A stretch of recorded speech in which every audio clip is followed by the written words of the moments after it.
Guys, welcome back. This is episode 2 of the District here at District Imports. We are extremely thankful for the support that we got on our first episode. I think that was outstanding. Didn't really know we were going to be received so well.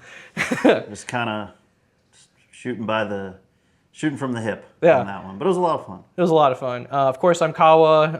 I'm your Mark 7 Volkswagen nerd, I guess, whatever. I don't even know what the hell my title is. And then, of course, I have... Josh. I just like weird cars. He is our abnormal car enthusiast. Yeah, zero brand affinity. just Josh. Yeah, just the weirder, the rarer, the more obscure, the less people know that a certain car exists, or even, as we'll talk about probably, this will kind of tie in later, even the potential that exists for an otherwise regular car, the more I like it. Which is going to play into a lot of what we're going to talk about today. Now, I know we brushed on a lot of subjects the last time, and we were extremely excited to even be doing what we're doing. Yeah. And of course, our brains are firing at 1,000,000 miles a second. Always. Yeah, like I think today we're going to be talking a little bit more about like kind of car purchasing, like how we even think about purchasing cars and the reason why, or like car purchasing and also like acquiring or whatever. But the reason why is because we want to start talking about the beautiful game we play with other car enthusiasts of, hey, what's the dream car with this budget? Yeah. You know what I mean? Dream Garage. So we're going to start incorporating Dream Garage today. Dream Garage is going to be it's the same conversation you ask your friends, like $10K, $100K, $1 million, like what are you getting? What's in there? Yep. So, and I think that's going to be a great topic of conversation. Before we start, I do want to give a huge shout out to our boy Bane. He unfortunately is my uncle's pup. I've known him for 14 years. He's unfortunately passed yesterday, so we want to give a huge shout out to that dog. He's the best boy, the best wiener dog. Boy. Yep, and he's been through a lot. He was paralyzed twice, and he came back through it, and he fought, dude. That dog was an animal. You know what I mean? Nobody recognized him before the mask, so. You had to have the Batman Got to. reference in there at some point. Got to. I respect it. So condolences out to my family, or Absolutely. I guess to my family, but Wally, my uncle Wally, he was his loving boy. So shout out to Bane, thank you so much. I had a lot of fun with that puppy. He's a good boy. Anyways, Pour one out for a real one. Yup. Yeah. Dude, losing a pet, man. There's nothing like it. You know, this last few months. Dude, right? I mean, it just sucks, dude. It's like losing. So, not going to tangent on this too hard, but Sure. when Lucy passed last year, someone, I can't remember who it was, someone on, I think it was like my Instagram or something, made a comment, and it sticks with me. And every time I think about Lucy and loss and stuff like that, I always think about what this person said. Now at some point I'm going to have to go and look at who this person was, because shout out to them for making this comment. They said losing a pet is like losing, or they said a pet is like a child that never loses its innocence. Yeah. And so losing a pet is like losing someone that just never lost their innocence. Because obviously losing people, I'm not trying to downplay the death of like a family member or a person or whatever like that, but pets, like they almost kind of like we were talking about with Bart earlier, they can do no wrong. Yeah. Whereas some people kind of suck, and the older they get, the more they suck, because they gain not so great tendencies and habits and stuff like that. And with pets though, it's like they maintain their sense of innocence. Lucy was almost 19 when she passed, and I looked at Lucy as like the little baby. I was like, oh, it's a little, it's Lucy. It's like like a kitten, just a full size kitten. Yeah. Same level of innocence of when we got her. So, anywho. Yeah, cats, all pets can go to heaven. Dude, all animals. Animals. Yeah, all animals. Well, except for bed bugs. Yep. Mosquitoes. I don't know. I'll fuck up a leech. Yeah, on demand. You know what I mean? Leeches aren't. I don't really like leeches. Yeah, I don't fuck with them. You know what I mean? The slimy ass motherfucker. So there's a couple things that fall into that the common house fly. Yeah, gnats. They can Yeah, screw off. I don't like flies. They Yeah. always just annoy me. yeah. So, but Anyways. otherwise, most other things. Yeah. So this is a car channel. Let's start talking about what we're gonna. This is a tier list of what we're fighting, animal-wise or insect-wise. All right, so I'm gonna kick us off, and I know I've wrote notes down, so I'm gonna go through what I've got going on. So, of course, like we're talking about the main topic is like how car buying has changed. You know what I mean? Mm-hmm. And here's the thing. So car purchasing comes in so many different markets. I mean, you've got people like the regular, let's say like the general public, right? Right. General public is literally looking for a car that typically will have like your normal whatever market demands are, and what that usually means is stuff like Apple CarPlay, crash safety ratings, or Fuel economy. fuel economy, exactly. And what's the warranty? Right, exactly. They want it to be serviceable. It's just, for a lot of people, it's just, cars, they don't look at cars like you and I look at cars. They're just, it's an appliance. You know, Right. it's a means of getting from point A to point B. Yeah. So, And I think that so I've had some car sales experience to understand, and usually when when you go in as a salesperson, they put you through like a training class to kind of understand what customers are looking for when purchasing a car. And not that I like it, but you typically push on those things that they're looking for. You ask them the question, hey, what are you looking in a car for? And then the car, whatever the car is that they're buying, that car does the best at it. You know what I mean? So that's kind of like how the sales work. And I kind of understood that, growing up. And it kind of makes sense, you know what I mean? Like people are looking to buy a car, if someone's looking to buy, X car, and then, the salesperson is talking about horsepower rating, torque rating, and they're just there to buy their kid a car, you know what I mean? That's not really an effective sales pitch, you know what I'm saying? So there's the how car purchasing in the market works for the general population, but then how it also works for like enthusiasts, because we've seemed to have built our own market, right? very much so. Where we almost shot ourselves in the foot. Yeah. Well, you have too many, so to kind of provide examples on, when you're talking about an enthusiast-specific market, you have the obvious ones like Bring a Trailer, you have Cars and Bids. There's some other ones out there, but those are like the two big ones that stand out in my mind. Of course, you have like Facebook Marketplace, eBay, the OGs. But with something like Cars and Bids and Bring a Trailer, people are now using that to, like, if you have a really crazy example of a car that sells, like for example, just this past week there was a 99 3000 GT with 3-digit mileage, not like 100,000, not like 3-digit, like it had like 300 miles on it, but that's such a one-off obscure example of the car. So of course it sold for like $129,000. I think it was like the most a 3000 GT has ever sold for. So now what people are talking about is like, okay, kind of how like your Subarus or NSXs, all those cars became unobtainium. The 3000 GT has lived in this weird space in the market where it was still very obtainable. Right. You have a 3-digit mileage example of one that sells for 6 figures. Is that now going to disrupt the 3000 GT market where it's going to basically create this like almost like a false inflation of prices on those cars?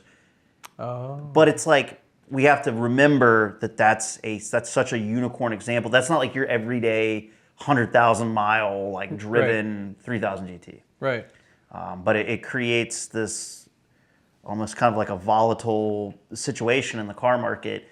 It's putting a lot of Cars and Bids and Bring a Trailer highlight a lot of cars that they sell. That was definitely an example of a car that was very much highlighted. They shared it on their social media platforms, and it kind of it brings a lot of attention to that platform.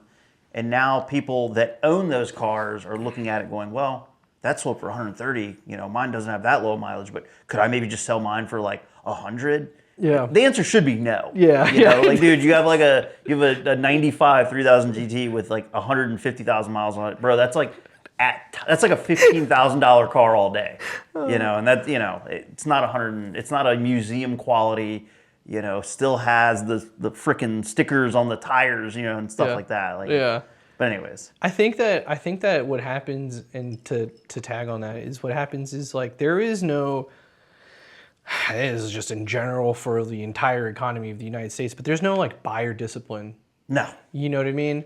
Like perfect example. Our generation probably benefited the most off of like the boom of like Bitcoin, right? You had like back when it blew up, it was like 21-year-olds buying like Ferraris and McLarens and shit Right. like that, and like it was the time where millennials were like, I can purchase the thing that I wanted as a kid and have absolutely no regard to market because it's what I want and I don't really care how much it costs, so I'm just gonna buy the thing. yep, I mean, it almost plays into, like the Pokemon card example, where, no offense, like it's not, I appreciate all hobbies and what people like and whatnot, but the Pokemon card thing is just bought value. It's Yep. like, again, Bitcoin, which is bought value. NFTs were just bought value. People were buying into it. You know what I Yeah. mean? And so when we have very little buyer discipline when it comes to cars, it's like, I'm a clean example of that too. We bought a fucking Mark IV R32 for $21,000. A 20-year-old car that has no history of chains or maintenance or whatever, and we bought it from what we thought was an enthusiast, but it turns out they weren't really as truthful with the car as they should have been, which was our fault for not doing our due diligence. But it was like I'm coming into money. I'm now able to buy the thing that I wanted as a kid. And so at this point I'm emotion buying and I have no buying discipline. right, And now I've just skyrocketed the purchase by solidifying that a Mark IV R32 could be worth over $20,000, which is, in hindsight, pretty fucking silly. It is a fantastic car. I mean, Yeah, I've oh been yeah. daily driving it, but and so I think this reflects the market in general. And so like car enthusiasts will end up putting themselves in a market that the gen population has no touch to, which is great. You know what I mean? Like I say that in a weird way. If the general public purchased old cars again, or they bought like I don't know, like an S13, like there was an actively hunted for thing, you would be increasing the market for buy those cars by 100 times. There's not that many cars. right, You know what I mean? So now the price goes up. yep, But we're already at the point where I think I saw a K24DE, not even a DE, just a K24E or regular single overhead cam motor for like $2,000 to $2,500. yeah, It's a truck motor. yeah. You know what I mean? Like, It's a supply and demand thing where something that isn't glamorous, but the longer time goes on and the less obtainable the things become, and then like to your point, you were saying people of our age, from our generation, are now in financial situations where they have the means to go out and purchase things that they've kind of yearned for. It's kind of like that everything has a price, and people are willing to pay what most would consider absurd amounts for a motor, a car, whatever, just because if you don't take that risk and roll the dice now, in 5 years it could be double. Right. It's like you look at it as so the R32, Volkswagen R32, you paid low 20s for it, and I don't know much about Volkswagens at large. I don't know much about the market for them. Whatever. I realize that they're very enthusiast focused cars. There's a huge kind of car subculture around Volkswagens. Always has been, probably always will be. So I don't know if it's feasible to think like, okay, well, if you waited 5 years, would that car now be $40,000? And then people, if you don't go and you, like you said, if you don't make the emotional purchase now, are you going to kick yourself in 5 years? yeah. On the chance that car, the value just continues to increase exponentially. So. Right. Yeah. And it's gotten to a point now where we're starting to notice. I think what what changed recently was when we started, like when people started enthusiasts started to buy cars, and like the prices, like S13s is a perfect example, right? S13s, I think you and I and everybody else remember when they were like $2,000. Dude, it's insane. Like in the early 2010s, like I knew so many people. Yeah. So many people with S chassis. Yeah. My gosh, just like at one point, like half of my car friends had an S chassis. Oh yeah. And it's like I've always thought they were cool. Like I never wanted one for myself. It was just never my thing. But like I always respected them, and I always thought when they were done up right, they were cool cars. And it's crazy to think of like the absolute gold mines all my friends were sitting on. And, they didn't realize it either because they would go out and slam them or they'd drift them. Yeah. And, it's a missile car, and crash them into walls and stuff like that. And, like, Yeah. had they kept them and like clean, which, again, then that would have just gone against the whole Purpose of the whole purpose they bought them in the first place. Right. So I'm not implying that that's what they should have done. I'm just saying, had they done that, Yeah. dude, all my friends would be balling today, man. They just, hey, man, I got this 95, I got this S14, it's super clean. Yeah. Give me $40,000 for it. It's just Yeah. like, what? Yeah, like imagine your down payment is on a house is like from selling your S13, like a 30-year-old car. Yeah, and it's like, subjectively speaking, an S chassis is not a special car. Yeah. And what I mean by that is, it was Agreed. never intended, Nissan never released that car to be anything super special. Maybe like your S15, like the Spec Rs or whatever, more so, but like let's talk like your S13s, your S14s. Yeah. They weren't, like when you think about Nissan during that era, they had special cars. Yeah. R32 was like that, You yeah. had your Skylines, you had your 300ZXs, you had your all your any of the Z cars. Yeah. They never intended, dude. The old S chassis cars were literally like, at least in America, were like what like your grandmothers bought to go. Like it was just like, they don't have kids, they're empty nest. Well, I mean they have kids, but the kids aren't living with them anymore. They're empty nesters. They want like an affordable, reliable two-door to take to church and to go to like the grocery store to buy milk and eggs. It wasn't like a car that I don't think Nissan intended to be like this phenomenon that it became, because it's an affordable, front engine, rear wheel drive. It's the perfect candidate for drifting. And that's obviously what took the S chassis and kind of pushed it into stardom. It was such a good chassis for drifting. Right. So, And but it's easy to modify, easy to maintain. Yeah. I mean, but I don't think it was ever Nissan's intent of it being like something that people even compare in the same room as like a Skyline or a Z car or something like that. But it's like in many ways, people look at them sometimes in an even higher vein than some of them. Maybe not the Skyline, but I think a lot of people would prefer an S chassis to like a 300ZX, even though on paper and as Nissan intended, the 300ZX was supposed to be a better car. Yeah, by that's a all good counts. point, because it was the S chassis was like your entry level coupe, with not as powerful as a motor from the factory, right? This is all mods, like I guess marketing and engineering as a car as it was, right? It was your commuter vehicle, Yeah. and back then, like it wasn't uncommon to have commuter coupes. Right. You know what I mean? Yeah, SC300s and even like the 300s, 3000 GT had the your base trim, your SL trims, the non-turbo. That was kind of the same. It was like a Grand Tour. Like, be comfortable on your commute to work and look cool while you're doing it. I mean, even in like the same economy line, you could even look at like the Tercel Coupe or the Corolla, or the Corollas, or the Paseo. Oh, the Paseo. which was a Tercel Yeah. chassis, an engine and transmission, but it was a sporty Tercel. Yeah. And you could get it in a convertible. Yeah. When's the last time you saw a Paseo convertible like in existence? I don't think I've seen one in a long Probably been like years since I've seen one. They have either gone into some sort of rust yard or whatever. And like, I think that's a good point. People took the chassis as an opportunity to get into a sport, and then obviously like we're huge.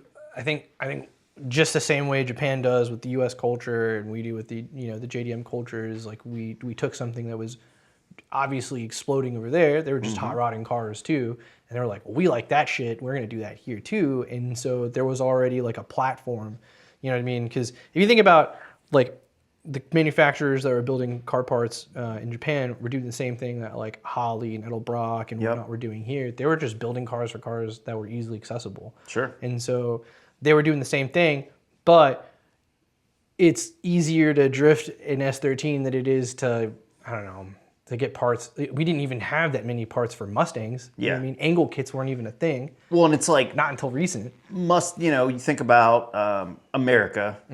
It's a very big country with very big roads, lots of interstates and freeways. And so that's where you have your pony cars, your Camaros, your Mustangs. They're built to just go fast in a straight line. Now, modern examples of them, of course, they've improved them infinitely with modern suspension and stuff like that. But Japan was a much small, has the togeis, has all the mountainous roads and stuff like that. And those exist in the U.S., but it was much more abundant in Japan. And so the way they built and kind of their philosophy with building cars was a lot more around handling and kind of making it like a knife edge. Whereas like we're bringing a sledgehammer, you know, we're not really using precision. We're just like, it's got to be fast, it's got to be loud, goes in a straight line. And so that's why Japan, they were building all like the S chassis, and like that was like the S chassis was like the entry level, affordable, parts were abundant for it. Versus America, like you said, you had your Camaros, your Mustangs, stuff like that. And obviously over the years, you've seen a lot of lines blur and things have kind of blended. And now, there's a lot. It's why you see Mustangs drifting, Camaros drifting, and on that same account, you see they're rare, but there's 240 drag cars and stuff like that. Oh yeah. So, I mean, we already had like an enthusiast market. Back then it was way cheaper. I mean, shoot, we were getting like, as a VW guy, like we were getting motors for free. Yeah. People just, taking apart stuff and like, hey, I got stuff. Other enthusiasts, you guys want this stuff? Like, I don't want it. Like, here's a motor. I'm not going to use it. It's just taking up space, blah, blah, blah. And so now it's like this is just observing. It's not really, I'm not really knocking on anything because get your bag. But like companies come out with, like companies dedicated to selling to enthusiasts or selling aftermarket or used parts and whatnot. And so when you add like a corporate, I guess, market or budget or whatever it is, like the pressure from corporations on an already, I guess, hard to obtain market or very little supply market, you know what I mean, for parts and whatnot. In an enthusiast market, you can, with a lot of money, buy a lot of used parts or a lot of used cars or a lot of enthusiast vehicles. And by obtaining those parts and vehicles, you can theoretically drive the prices up because you've got overhead and you've got people to pay and you've got such and such. So when we started seeing the JDM import cars come in and like the companies started build up in 2015, what was the price of R32s at the time when they hit their, the 25-year mark? Right. I mean, everything just went up, 100, 200%. And like in Japan, because I remember I was in Japan in 2017 or 18 with Matt Bowman. It was sometime around then. And then we were in mainland, we were just in Okinawa. But in Okinawa, there was a lot of like older vehicles or 25-year-old cars on like JDM shops is what they would call them. Because the enlisted or the military that was there's a lot of military on Okinawa. They're usually younger kids, and they know what Japan has is cars that they can't get back. And if they already like cars, they're like, well, I'm spending my paycheck and I'm getting myself a Trueno, an 8.6, a Cosmo, you know what I mean? Like they're spending their money immediately on the thing that they can buy because they're allowed to have one car. Yeah. And the Japanese market understood after 2015 that these cars that they sell for so cheap, like $1,000, $2,000 GTSs and whatnot, or 8.6s and whatnot, there is a market over the ocean that will buy them, and they have so much money to buy those cars. I mean, these kids coming out with 10 grand in their hand. Oh yeah.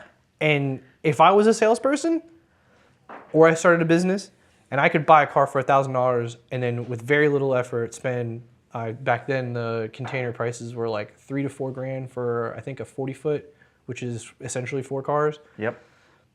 I'm making a shit ton of money, $4,000 in cars, $4,000 in shipping, and it's like $36,000 in profit. Yeah.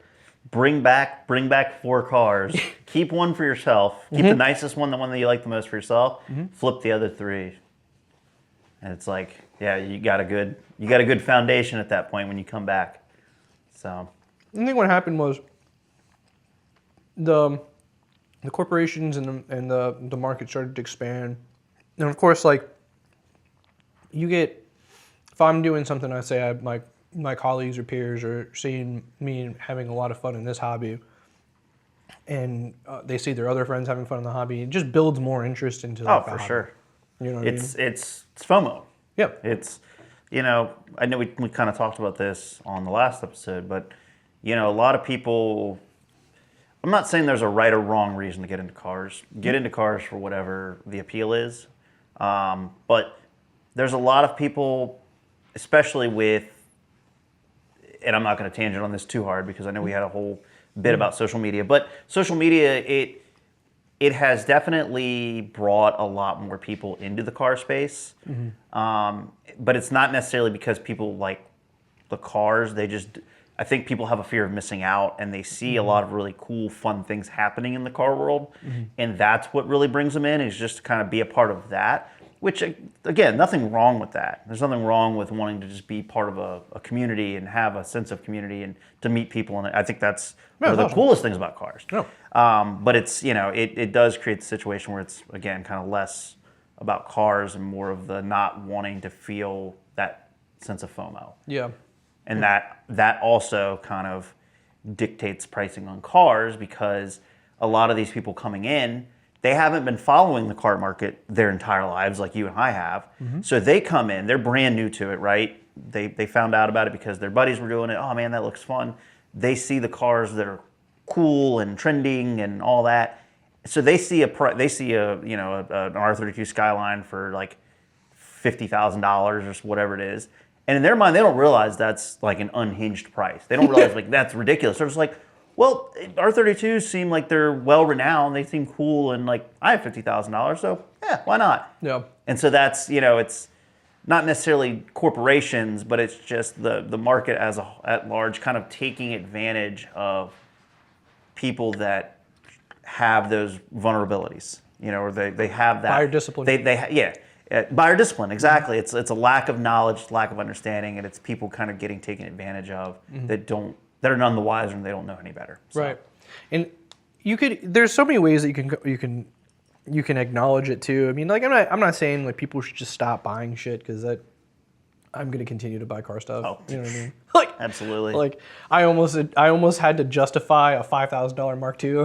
Like that's like, dude, I've bought Mark IIs for under $2,000 my entire life. Like I've never bought anything more than that. I think Meredith and I almost justified like a clean 16 valve GTI for like 20-some thousand dollars. I was like, dude, I could daily that. You know what I mean? But it's just dumb. And so me, by even saying something like that would or by continuing it would just further enable that buyer discipline doesn't exist, and also that I'm driving the market up for Mark IIs. Dude, if I had more space, I would be poor. I'd be so poor. I would have no money to my name. Because I mean, my biggest thing is like, the reason I don't go out, because I'm in a bunch of different group chats with buddies, and we always just send each other, we always try to like peer pressure each other into making really stupid purchases. Hell yeah. Like two of my best friends, Jeff and Chris, like our entire like premise of our group chat is basically just built around sending each other stupid cars that we know the other person's not going to buy, but we're just like, well, what if? And so they always just send me these really just random things. And it's like, I would consider some of these really stupid cars if only I had like the space for me to do with them what I would want to do to them. Yeah. Because right now they would all just be parked Yeah. all my, on the street somewhere in my neighborhood, and I would just, make me sad. So, But like on the to go back on the the fear of missing out and the social media part and Yeah.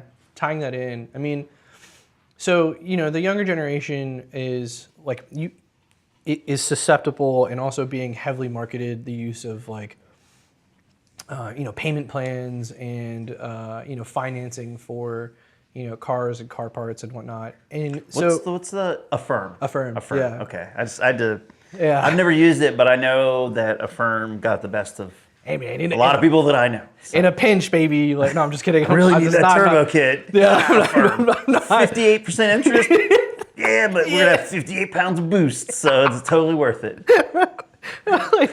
I've totally may or may not have put, I don't know, a lot of maintenance into one plan. I was like, you know what, I can see the allure, you know what I mean, and like what is it, what is it when something makes it It's the right easier? now. It's the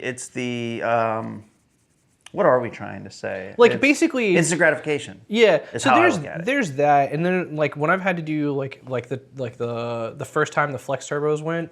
Okay. Well, we did put it on a credit card, but like even then, like we financed it because it was like, dude, this is a big maintenance issue. Well, yeah, I think, know. and I think credit cards are okay for that. Yeah. Like, I got my first credit card in my early 20s, for emergencies, and I at least started off using it just for emergencies. Admittedly, there were a couple.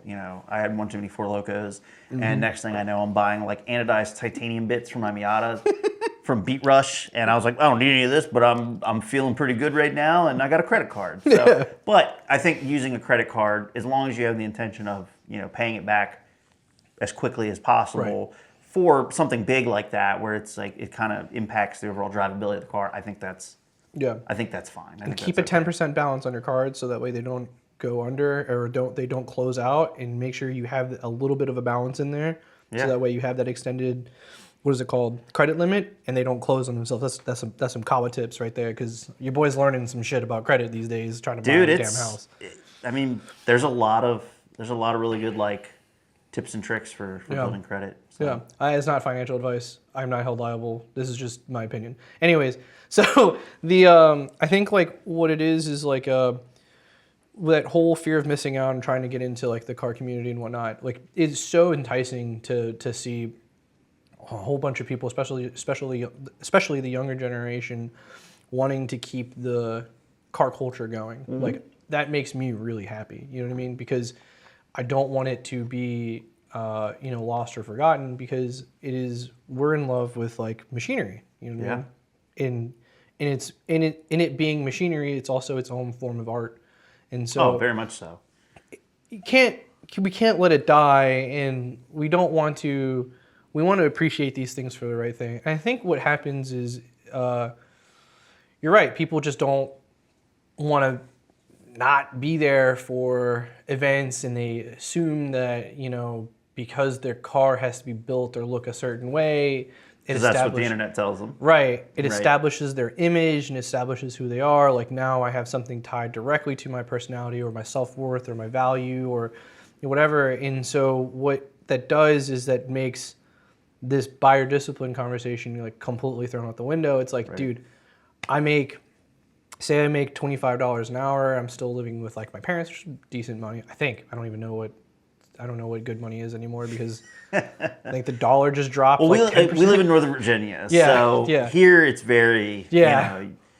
you got to make pretty decent money to like live comfortably. But Yeah. in most parts of the United States, I Right. would say, if you're younger, $25 an hour is pretty solid. Yeah. Especially if you're still living with your parents. Oh yeah, and like So. I'll give you a good example of the situation. I had a kid, good kid. He was really young, like 18, 19, freshly out of high school. He had a Mark V GTI, and he bought wheels off of me, but he doesn't really know how to work on cars, which, given the benefit of doubt, not everybody has like access to a garage and tools and whatnot. So I was, asked me if I could slap the wheels on for him. I'm like, sure, and just put them on in the driveway, so on and so forth. He's like, well, do you work on your own cars? I'm like, yeah, I wrench on stuff, I like fix stuff or maintain or whatever, blah blah blah. So he asked me if I do his coilovers for him.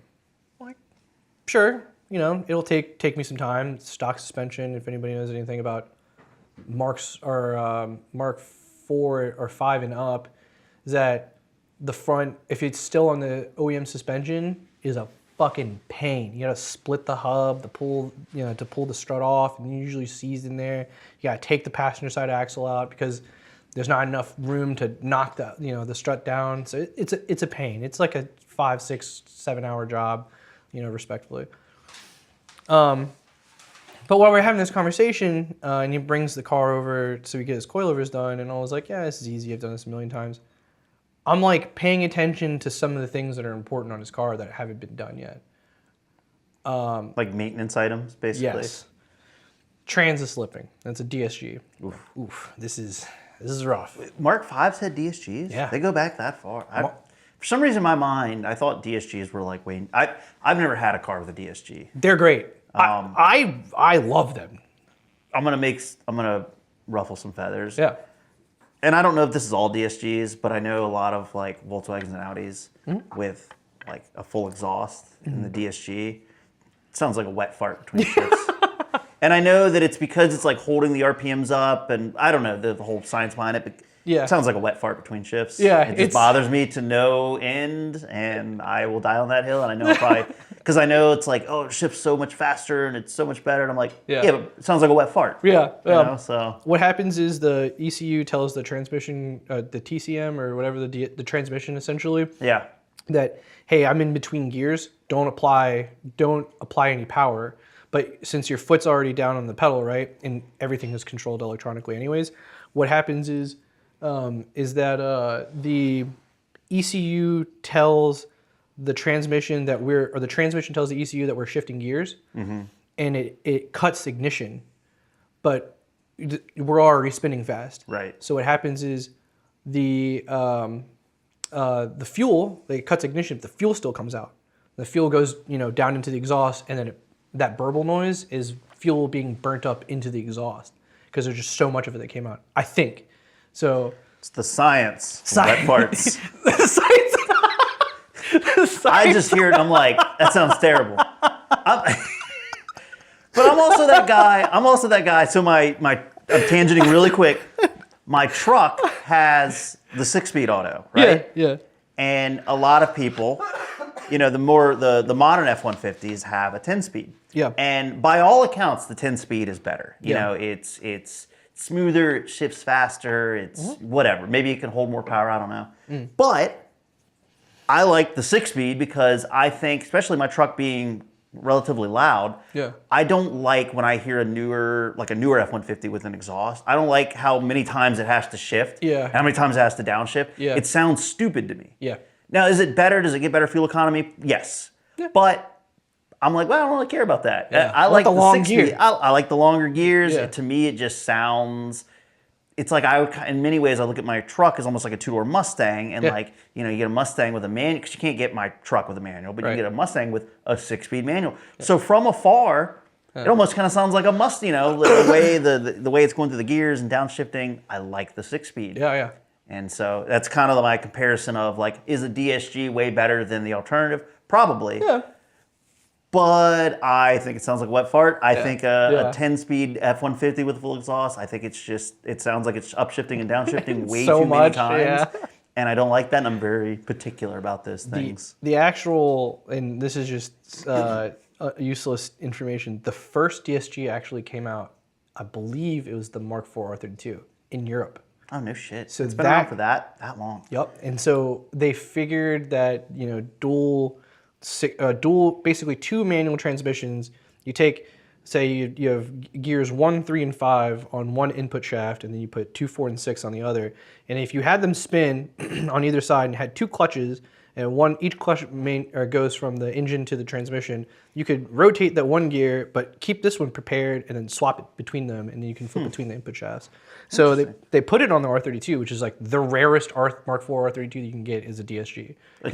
Was the alternative just like a 6-speed manual? 6-speed manual. Okay. And in the States only got 6-speed manual. Gotcha. And then obviously the Mark V came out, and then the Mark V in the US, they flip-flopped it. The US got the DSG, and then in Europe you can get them in manual. It was like the weirdest thing. That is weird that they Yeah. were just like, let's just reverse the philosophy here. Yeah, it was like, and unfortunately, the Mark V came out during like one of the worst depressions in U.S. history, so it didn't do very well here. And then I have the whole love letter to the Mark V video for that. But, anyways, what I was saying is I like get into the young kid I was talking about, this Mark V GTI, Slipping trans. slipping trans. I put my foot on the hello, Mr. Bart. Just He's the cutest thing he just came up to you and was like, hey. Bart, what do you think about the current status of our car market? Thank you. Dude, What a anybody handsome that boy. doesn't like cats, because, Yeah.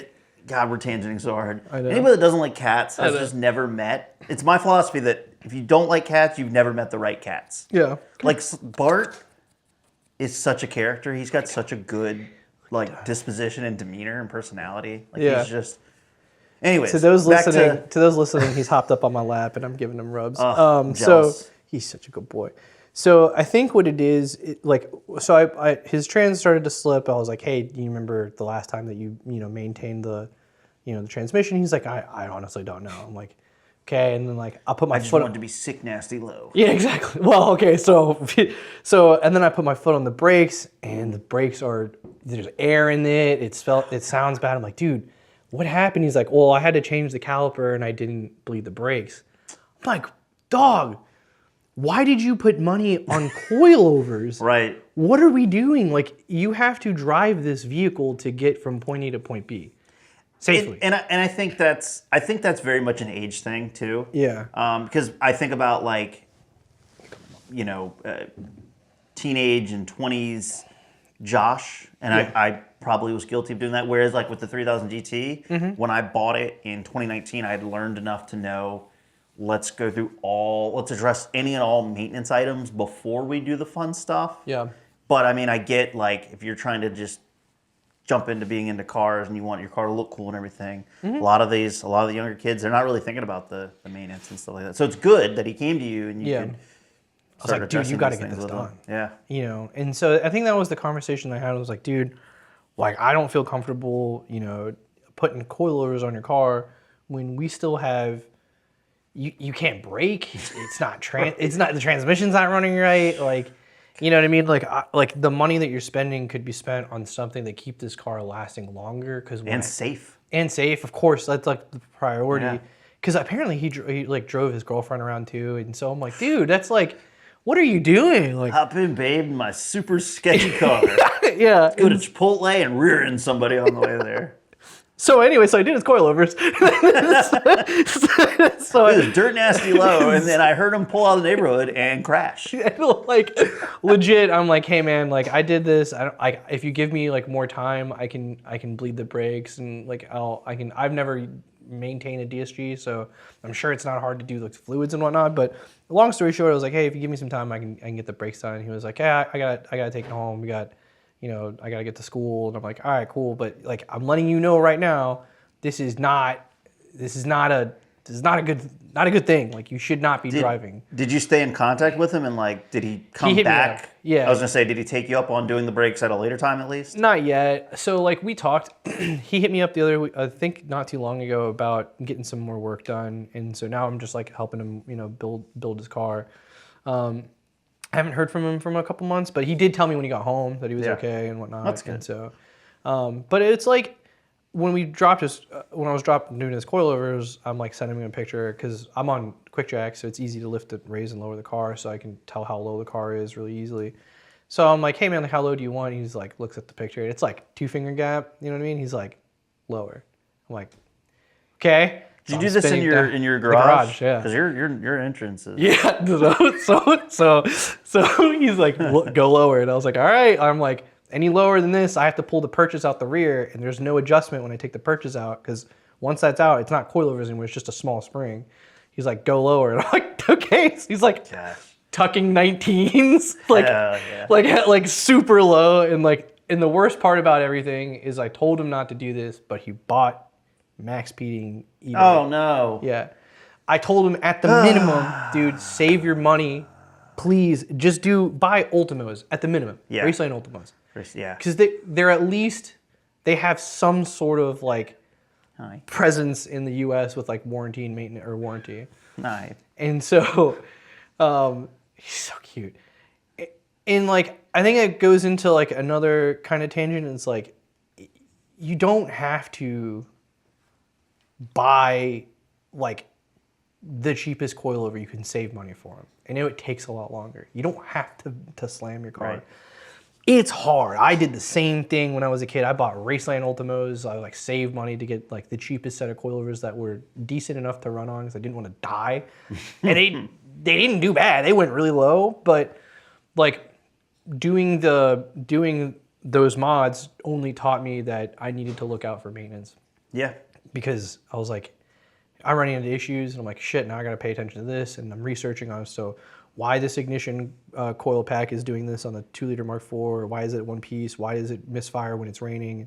Shit like that. And so it's like kind of like the point that I wanted to drive was like, I'm not sure who's putting the pressure that people need to absolutely modify their vehicle like as soon as possible and then go out of their way and do like, you know, putting 10 grand on a credit card. I don't think that's a little bit much, but like financing like bags or financing like really 3-piece wheels. 3-piece wheels, Yeah. or which is a terrible Dude, terrible decision. you see like this like $3,000 clapped Miata with the soft top is like has holes that are taped closed. Yeah. But it's on a set of like GMRs. Yeah, it's on a set of like $6,000 wheels. Yeah, like GMRs or like 3-piece. Was it Water Cooled Industries is one and stuff Or like like that. VIP modular. VIP modulars. And, yeah. And it's like we put a shit ton of money onto the wheels, and then it's the camber thing too.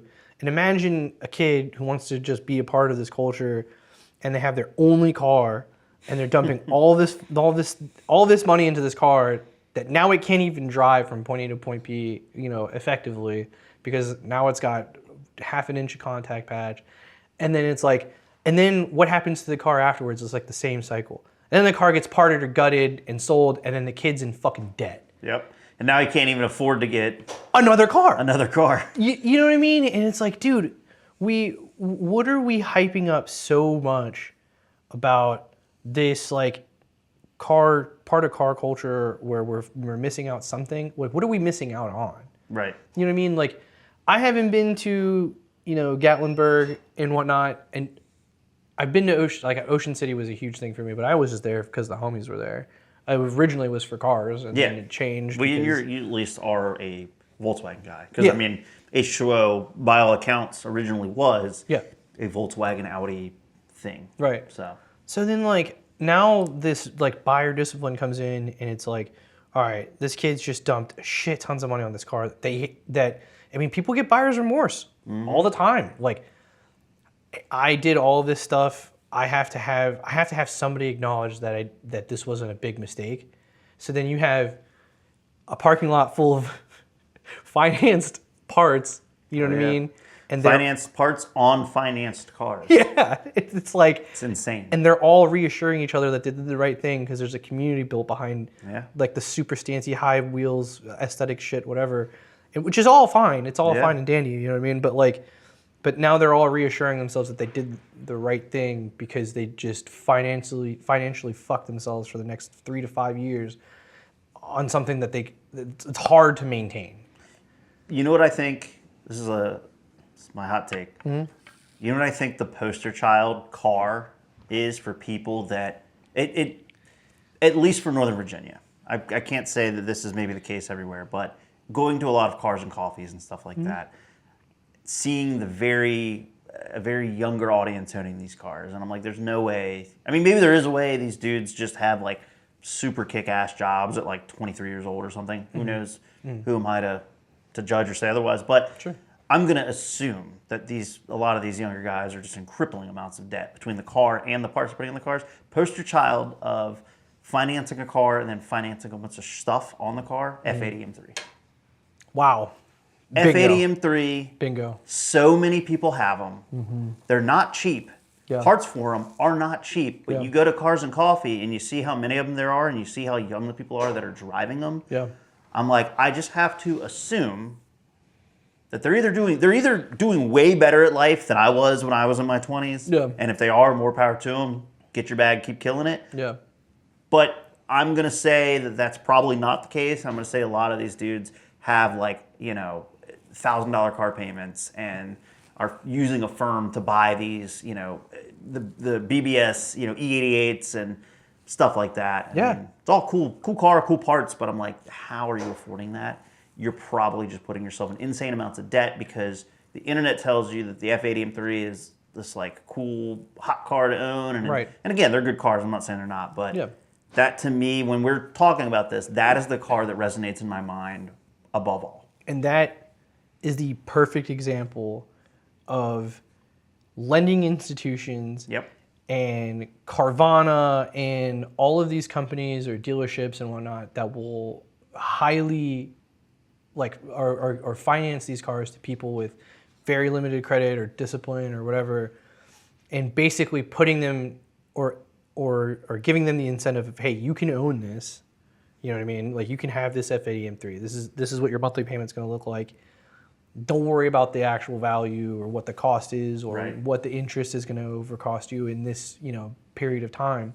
But there is a huge market for putting younger generation or people with even just buyer discipline or just people who don't understand finances enough, but like basically convincing someone that you should buy this car, this F80 M3, knowing that, or maybe not knowing that the maintenance on it is incredibly expensive. Right. Like, Especially if you're getting it like without a warranty. Yeah. Or with like a limited warranty. Right. A lot of these dealerships will give you like 3 months of, and then, you know, what's 3 months gonna get you? Yeah. And then after that, it's just, you're just kind of on your own. I mean, if you look at, like, if I was, you know, 20-some, starting off my career here in Northern Virginia, and say I get like a $50,000 salary or $60,000 salary, what is that a year? How much is that a year? 50 to 60K.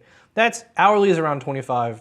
Yeah, it's like what we were talking about earlier, where it's like, okay, someone that's young, it's maybe your first entry level, like your first real job, you know, not like flipping burgers or a lemonade stand, but like, Yeah, that's approximately, you get what is that, like?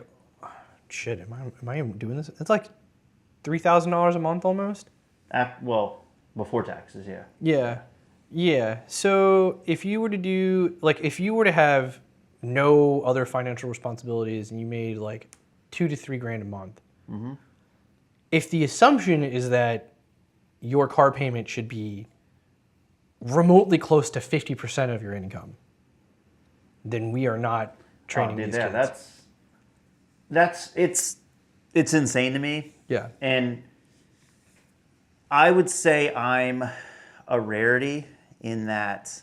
So I've only ever purchased one car new, ever. I've had one new car. I bought it in fall of 2006. It was a brand new Cobalt SS. Hell and, yeah. And I paid $21,500 for it, you know. Hell yeah. And at that time, I still lived with my parents. I had a decent job, and it was a very reasonable car to buy.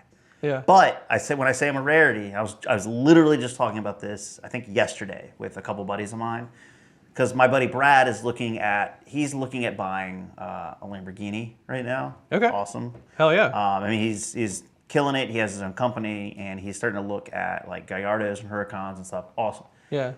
I'm in this group chat with him, and I was like, I got to thinking about it. The most money I've ever paid for a vehicle, ever. Yeah. This is like the top that I've ever paid was $23,000, and that was for my truck. Damn. Yeah. Because for whatever reason, I just, and what's great, I have the financial means, like I'm doing very well for myself. Yeah. I have the financial means to go out and buy a much more expensive car if I wanted to. You know, you think about Eric and I were dinks. Yeah. We both make great money. You Yeah. know, like, I mean, most of my stuff, my truck, I could go pay my truck off right now. Yeah. If I wanted to. But I have such a good interest rate, I'm just like, whatever, let it ride. Beyond that, I'm like pretty much debt free. I mean, we have our house, but I think I'm a rarity in that, you know, I find a lot of appeal in vehicles that don't necessarily cost $50,000 plus. Yeah. And I live in that weird space where like I would rather buy a vehicle for much cheaper, and then the money that effectively I'm saving, instead of having that huge car payment, I would rather take that money that otherwise would have gone towards that huge car payment and just put it towards modifying the vehicle, making it Right. my own, making it cool. Yeah. Because it's like you tell me, okay, you get an F8. I don't know what an F80 M3 costs. Let's say they cost $50,000. I really Yeah. have no idea. For like here's one for 64,000 miles, 2016, 39 grand. Okay, so 40 grand, which is, it's not hateful. No. But you say, give me 40 grand. It's like, I bought my truck for 23. I Yeah. would much rather buy my truck and have $17,000 left over to make it insane. Yeah, but the monthly payment, Josh.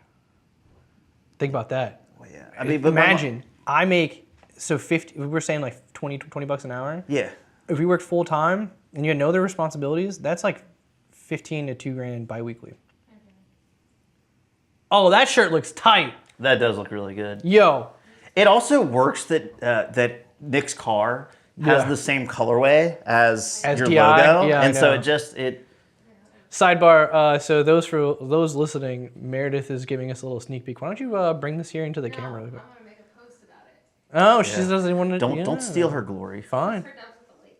Meredith made our T-shirts and merch for District Imports and Flaw Motorsports with his RS3, and they look really, really good. Yeah, that looks She great. hand did all that. You just pressed it back there, didn't you? Like press the shirts back there. Sick. Hell yeah. So like 15 to 2 grand, bi-weekly. I mean, I don't even know what taxes or take out and whatnot. That's actually a decent amount of money too. Like, I didn't have to pay for a $4,000 rent. Yeah, That's like, but like, you're talking. So when we have this conversation of like buying like that car, so that's now my limit. Yeah, I mean, yeah. You know what I mean? My example was I guess I was also kind of speaking for my financial situation now, but I mean, I'd like to think so. The new car that I bought, that was probably the most financially irresponsible thing I've ever done. Yeah. Because I was still living with my parents, and I was like, well, a Cobalt SS is still a very it's marketed to somebody about my age because I got that car when I was I got that car when I was like 19, I think. Hell yeah. Did I need to go out and buy a brand new car? No. I mean, there were so many cool cars I could have bought, and I had a cool car. I had a freaking '88 RX-7. Oh hell yeah. But I was like, I had friends that were, and this really ties back to this whole premise of this conversation, which was I had friends who had started buying newer cars. I got FOMO, and I was like, man, they got this newer whatever. Yeah. I want a newer whatever. Yeah. So then I put myself in debt. I mean, I wasn't putting myself in a position that was like breaking me at that time. Yeah. Like it was still very doable. But a year after I bought that car, my dad had a lot of stuff that happened with his job.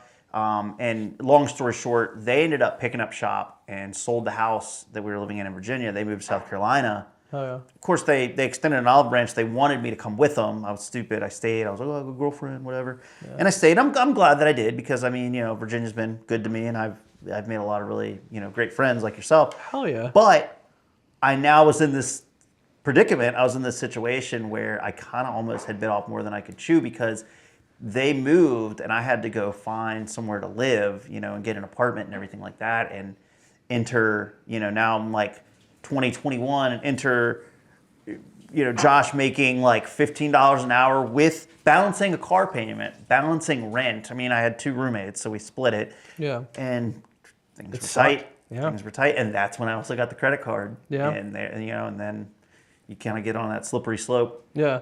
And like we're in the same boat. Meredith and I think we bought the R for like 2021, and I think that she bought the Flex for around 20 some. Higher than that. Would you? It was a CPO. Oh, but it was a CPO car. 32,000. Damn. And so she bought the Flex, which is now it's worth only $2 grand. Sticker price on that in 2013 was 60 grand. Damn, that Ford Flex is not whole value. Solid cars, but damn. And she just recently paid her car off. Your car payment was like what, $350, I think. Less than that. Yeah, less than that. At like 3%. Yeah. Dude, I think if you can't finance a vehicle for like under I don't know, 500 or under. And again, Yeah. I'm not someone who's had a lot of. I mean, I've kind of had car payments, but I've done a lot of like loans through my bank or through like Lightstream for like $10,000 cars. Yeah. And the payments were like nothing. Yeah. But it's like anything over. I've never had a car payment over $500. Same. So anything over $500 a month, Yeah. it's insane to me. Yeah. And so like the GTI we bought brand new for like 19.5. Yeah. Which is an insane deal. I don't think you could buy any GTI under 20 grand now. But I worked at the dealership, and then it was a last year model, 2015. It's the end of 2015. They're trying to get rid of it, so I got it for 19.5. Steal of a deal. That car payment was, I think, $298. Solid. I was saying it's Yeah. very reasonable. Yeah. And then, but like the point is that we've never had a car payment over $400 or $500. Yep.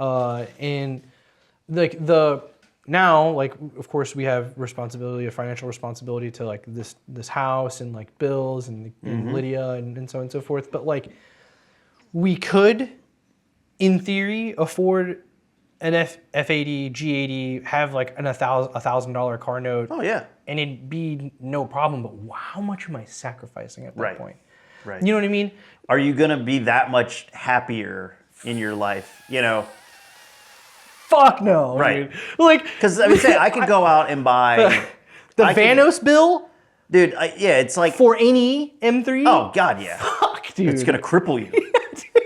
It's wild because, and it all kind of, I mean, this all a full circle thing because you're talking about the market kind of being predatory towards younger kids, especially that they want their in, they want to go and spend all this money on this car because they think it's gonna, I don't know, it's gonna check this box for them. Yeah. When in reality, they could go and buy something much cheaper and kind of still get that same, And still have fun. you know, still have fun, still get the same level of recognition if that's what they're after, and Right. you know, and it's just because it's like I'm weird in that I like shitty cars, I guess, for a lack of a better way of putting it, but it's like I could go out and I could afford something so much subjectively so much better, newer, nicer, but it's just like why? It just doesn't. Why am I going to strap myself down with all this debt?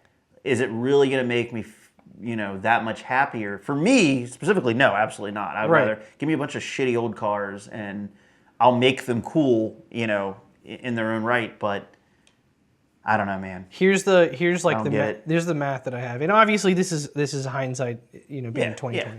Imagine if and I'm going to use the G80 or the F80 M3 because, in my opinion, I think the F80 M3 is a solid car to own if you have a lot of disposable income to take care of the maintenance because it's a good car. Yeah, you know what I mean? for sure. I think it was one of the best latest M3s that you can best Still looking. it was still good looking. Yeah. To me, it's still a disappointment coming from the E92 because the Yeah. E92 just sounds Amazing. that V8, Yeah. and then you get into the F80 and it's just like, oh. Yeah. Anyways. But like, here's one. Here's a car, local. Well, kind of local, but $39,000, 64,000 miles. It's white. It's a base model. And if you do like a loan estimate on something like this, right? I know this is going to be a lot of like boring for people, but this is to put perspective for anybody who's buying a car or thinks that they're going to do, or have the fear of missing out on stuff like this. This is how much it'll fuck you, right? This is what I'm getting at. You got let's say you have a car loan. Let's say you put like, you're buying a car, you don't have a lot of money to put a down payment on. And you're like, all right, well, I got to get something. And it says, Carfax, I think Cars.com says $682 a month, zero down.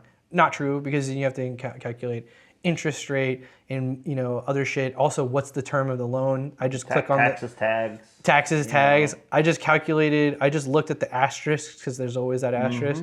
It's a 72-month loan. Yeah. Okay. So Which is like about as long as you're ever going to finance a car. Anything beyond 72 months is insanity. in that 72 months, you have to account for brakes, tires, Yeah. vanos, transmission, clutch. All this shit is in there, and it's like, okay, how much did those things cost? But I'm ignoring it because I really want this, G8 or You have F80. to factor in, like, are you even going to want this vehicle In for five- 72 months? Yeah, because if you were to do a loan, say $3,000. Okay, well, I'll be I'll be generous, and we'll do let's say out the door it comes out to $45,000 a month at a 72 loan, and let's say your credit is decent enough to get you a 9% loan on a 10-year-old car, mind Right. you, which is impossible. So let's do 10% because it's impossible. And let's say you just happen to have $5,000 laying around, right? No trade in, nothing. You know what I mean? You're buying this car in Virginia, include taxes and fees in the loan, and then you go into finance.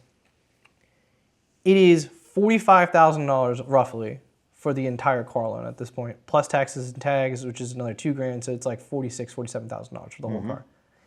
And then your interest that you're paying is $15,900 in interest. It's a whole other car. It's a whole other car. That's almost as much as I've ever spent on a car. Like I said, it's not far from $23,000. And it's 72 months, so it's even longer. So the total cost of that car, it was no longer a $40,000 car. No. It's a $65,000 F80 M3. Yep. And then your cost of ownership over the years, because it's not a 10-year-old car like that, you're going to have either no warranty or a very limited warranty. Right. So you're talking cost of ownership Yeah. with maintenance and replacing stuff. And on a car, like you said, a car of that caliber, Yeah. you're not going to AutoZone and buying, or going to Rock Auto getting just cheap crap to fix it. You're getting like good stuff to fix it because that's what it's going to require to At keep. least you should, right? Because At least you should. Yeah. I mean, because you want to be able to like keep the car running as best you can, so it's going to be expensive. But what happens after that 5th or 6th year, like the G80 you can buy as like a private sale for I think around 50 or 60,000 miles, which is rare because it's a 10-year-old car, is around 30 grand. So, and that's now. So imagine what happens, 6-7 years from now. Not 6-7. So that, Oh, sorry, God. sorry. Lydia did it earlier today. Now I've got it. Sorry. But imagine after your loan is done, or even while your loan is still being paid off, and you still owed $30,000 into the car. Yeah. You can't even sell it for that loan, and you've already dumped all your money in finance. You just go so far underwater, and then what happens again right after that? You go look for another car, and it's a way cheaper car to buy, or maybe you're making more money, or what happens, but you're taking all of that equity that is now negative, that you're underwater, and then you're just putting it into another car. And say like you grew up and you're like, okay, fine, I'll buy like a Camry or a Lexus, like an older one, like an ES or something like that. You know what I mean? Like something that'll typically hold value, you know what I mean? And is easier to maintain because it's a commuter vehicle. Well, now that $30,000 Lexus you're about to buy is now added $10,000, $15,000 to it because of your shitty F80 experience that you wanted to bring to Gatlinburg to show everybody you can do fucking burnouts in the parking lot. Like, because nobody's ever seen a burnout yeah, before. exactly. Oh man, I've never seen that. His balls must be fucking huge because he can do a burnout in a car that's really easy to do a burnout in. And so it's like, I just don't understand. I think what happens is that the short-term gains for most of the people with improper buyer's discipline ends up overcoming all of the possible consequences of what happens in the future. Yeah. And that in return drives a market Yeah. to make everything more expensive. It's a predatory market that that capitalizes on people's kind of short-term thought process. Because people want the rate now, they want the instant gratification, they want to combat the FOMO, and in that moment it makes sense to them, even Yeah. though like we look at it from a different lens, or maybe a little bit wiser, older lens than some of the demographic that we're mostly talking about. We've kind of been there, done that. We've learned from our mistakes, Right. and now we know what to look out for and what not to do. Yeah. But yeah, it's dude, buying cars and the car market at large is such a wild space. I know.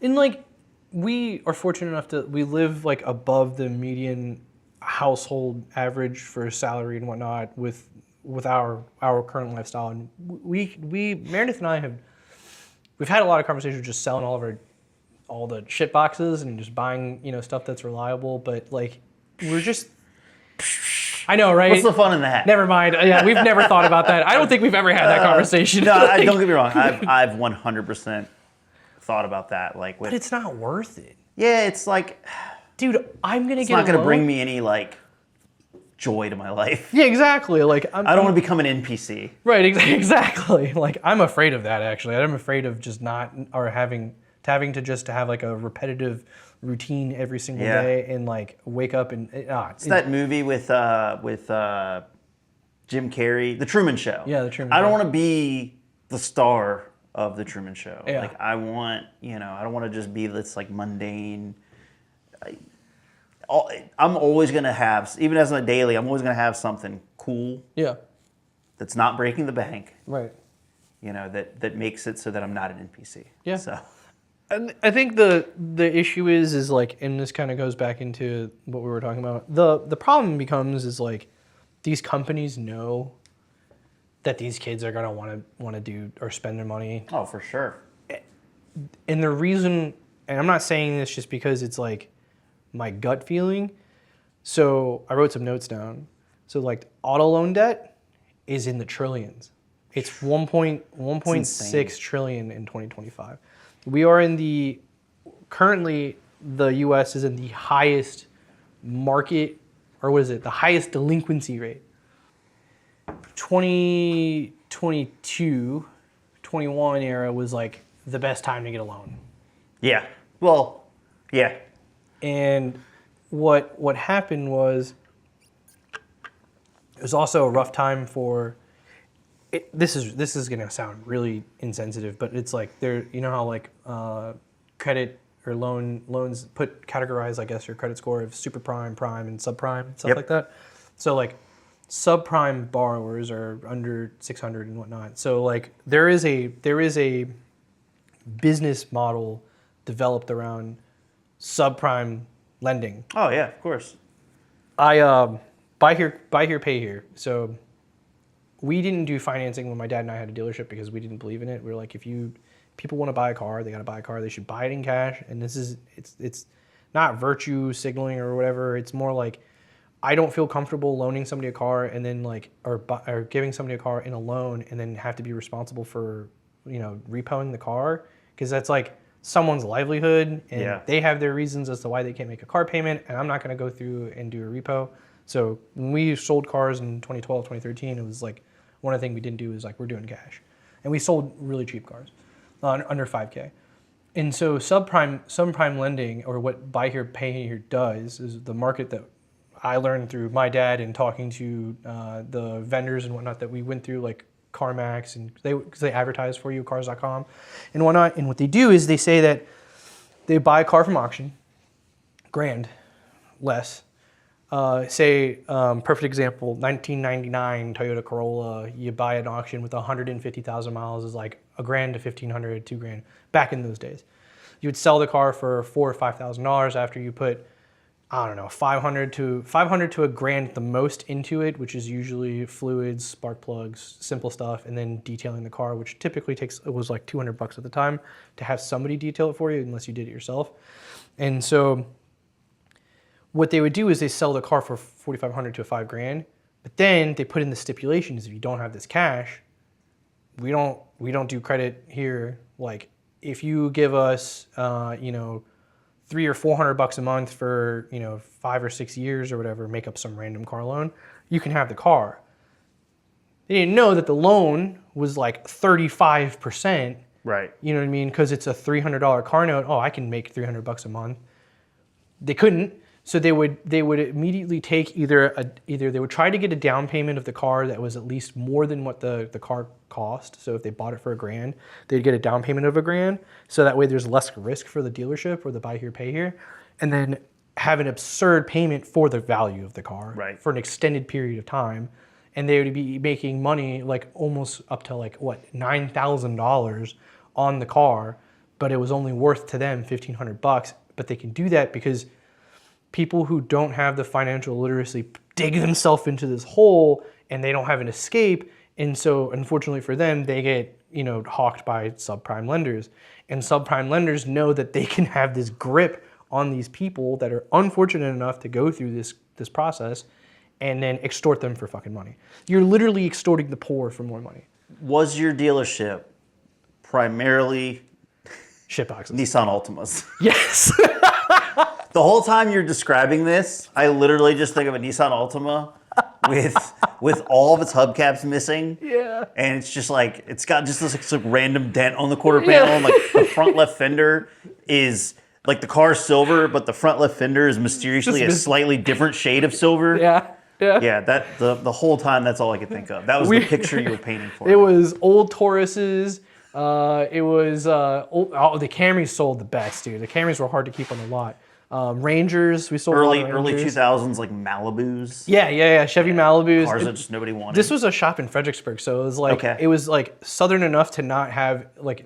That's the weird thing about Northern Virginia and then like Fredericksburg is that it's just not Northern Virginia enough to have a whole different demographic. Right. And so they like loved Rangers and trucks and whatnot, and they were more expensive, and they would typically come with their own like their own loans and whatnot at that price range when we hit the 10 digits. But it's just what's happening now is like it's unfortunate. We have mortgages are still like we're still I think 10 times more in debt. Like we're like in a 8 or 10 trillion. I don't remember the number of debt in mortgages. Car loans are in the heaviest mortgages, and then subprime I think loans for cars that are in delinquency are like 15 and some plus. So imagine 15% of $1 trillion just gone. Just assume it's gone. Yep. And then how much of that money, of that 15 trillion, is actually the actual real price of the car?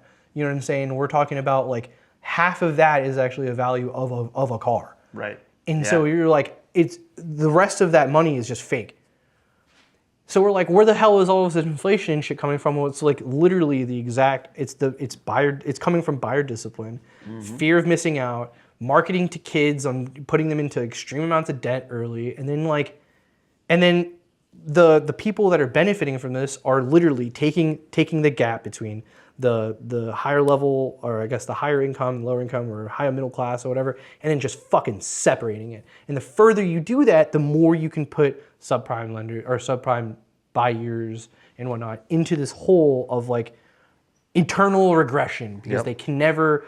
Because if you don't have good credit, you can't buy a house. If you don't have good credit, you can't get a rent for somewhere decent. You know what I mean? If you don't have a good credit, you can't do this. We have this system that we're putting all these people into. I'm going off on this right now, like because I just have a problem with like I don't want kids or the younger generation to think that they're missing anything because all these shops and all these people that are spent all their time dedicating themselves to building cars and whatnot and having fun, they've already taken and have done their research on what they can responsibly handle to put money into a car.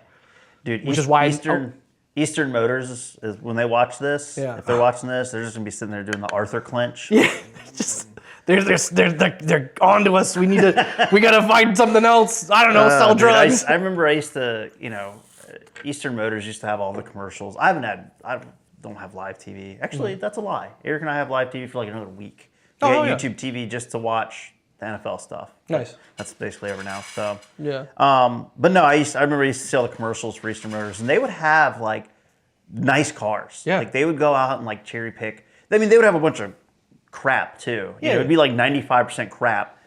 And then up in the showroom, they'd have like a newer Corvette and like a newer M3 and stuff like that. But I mean, God, talk about,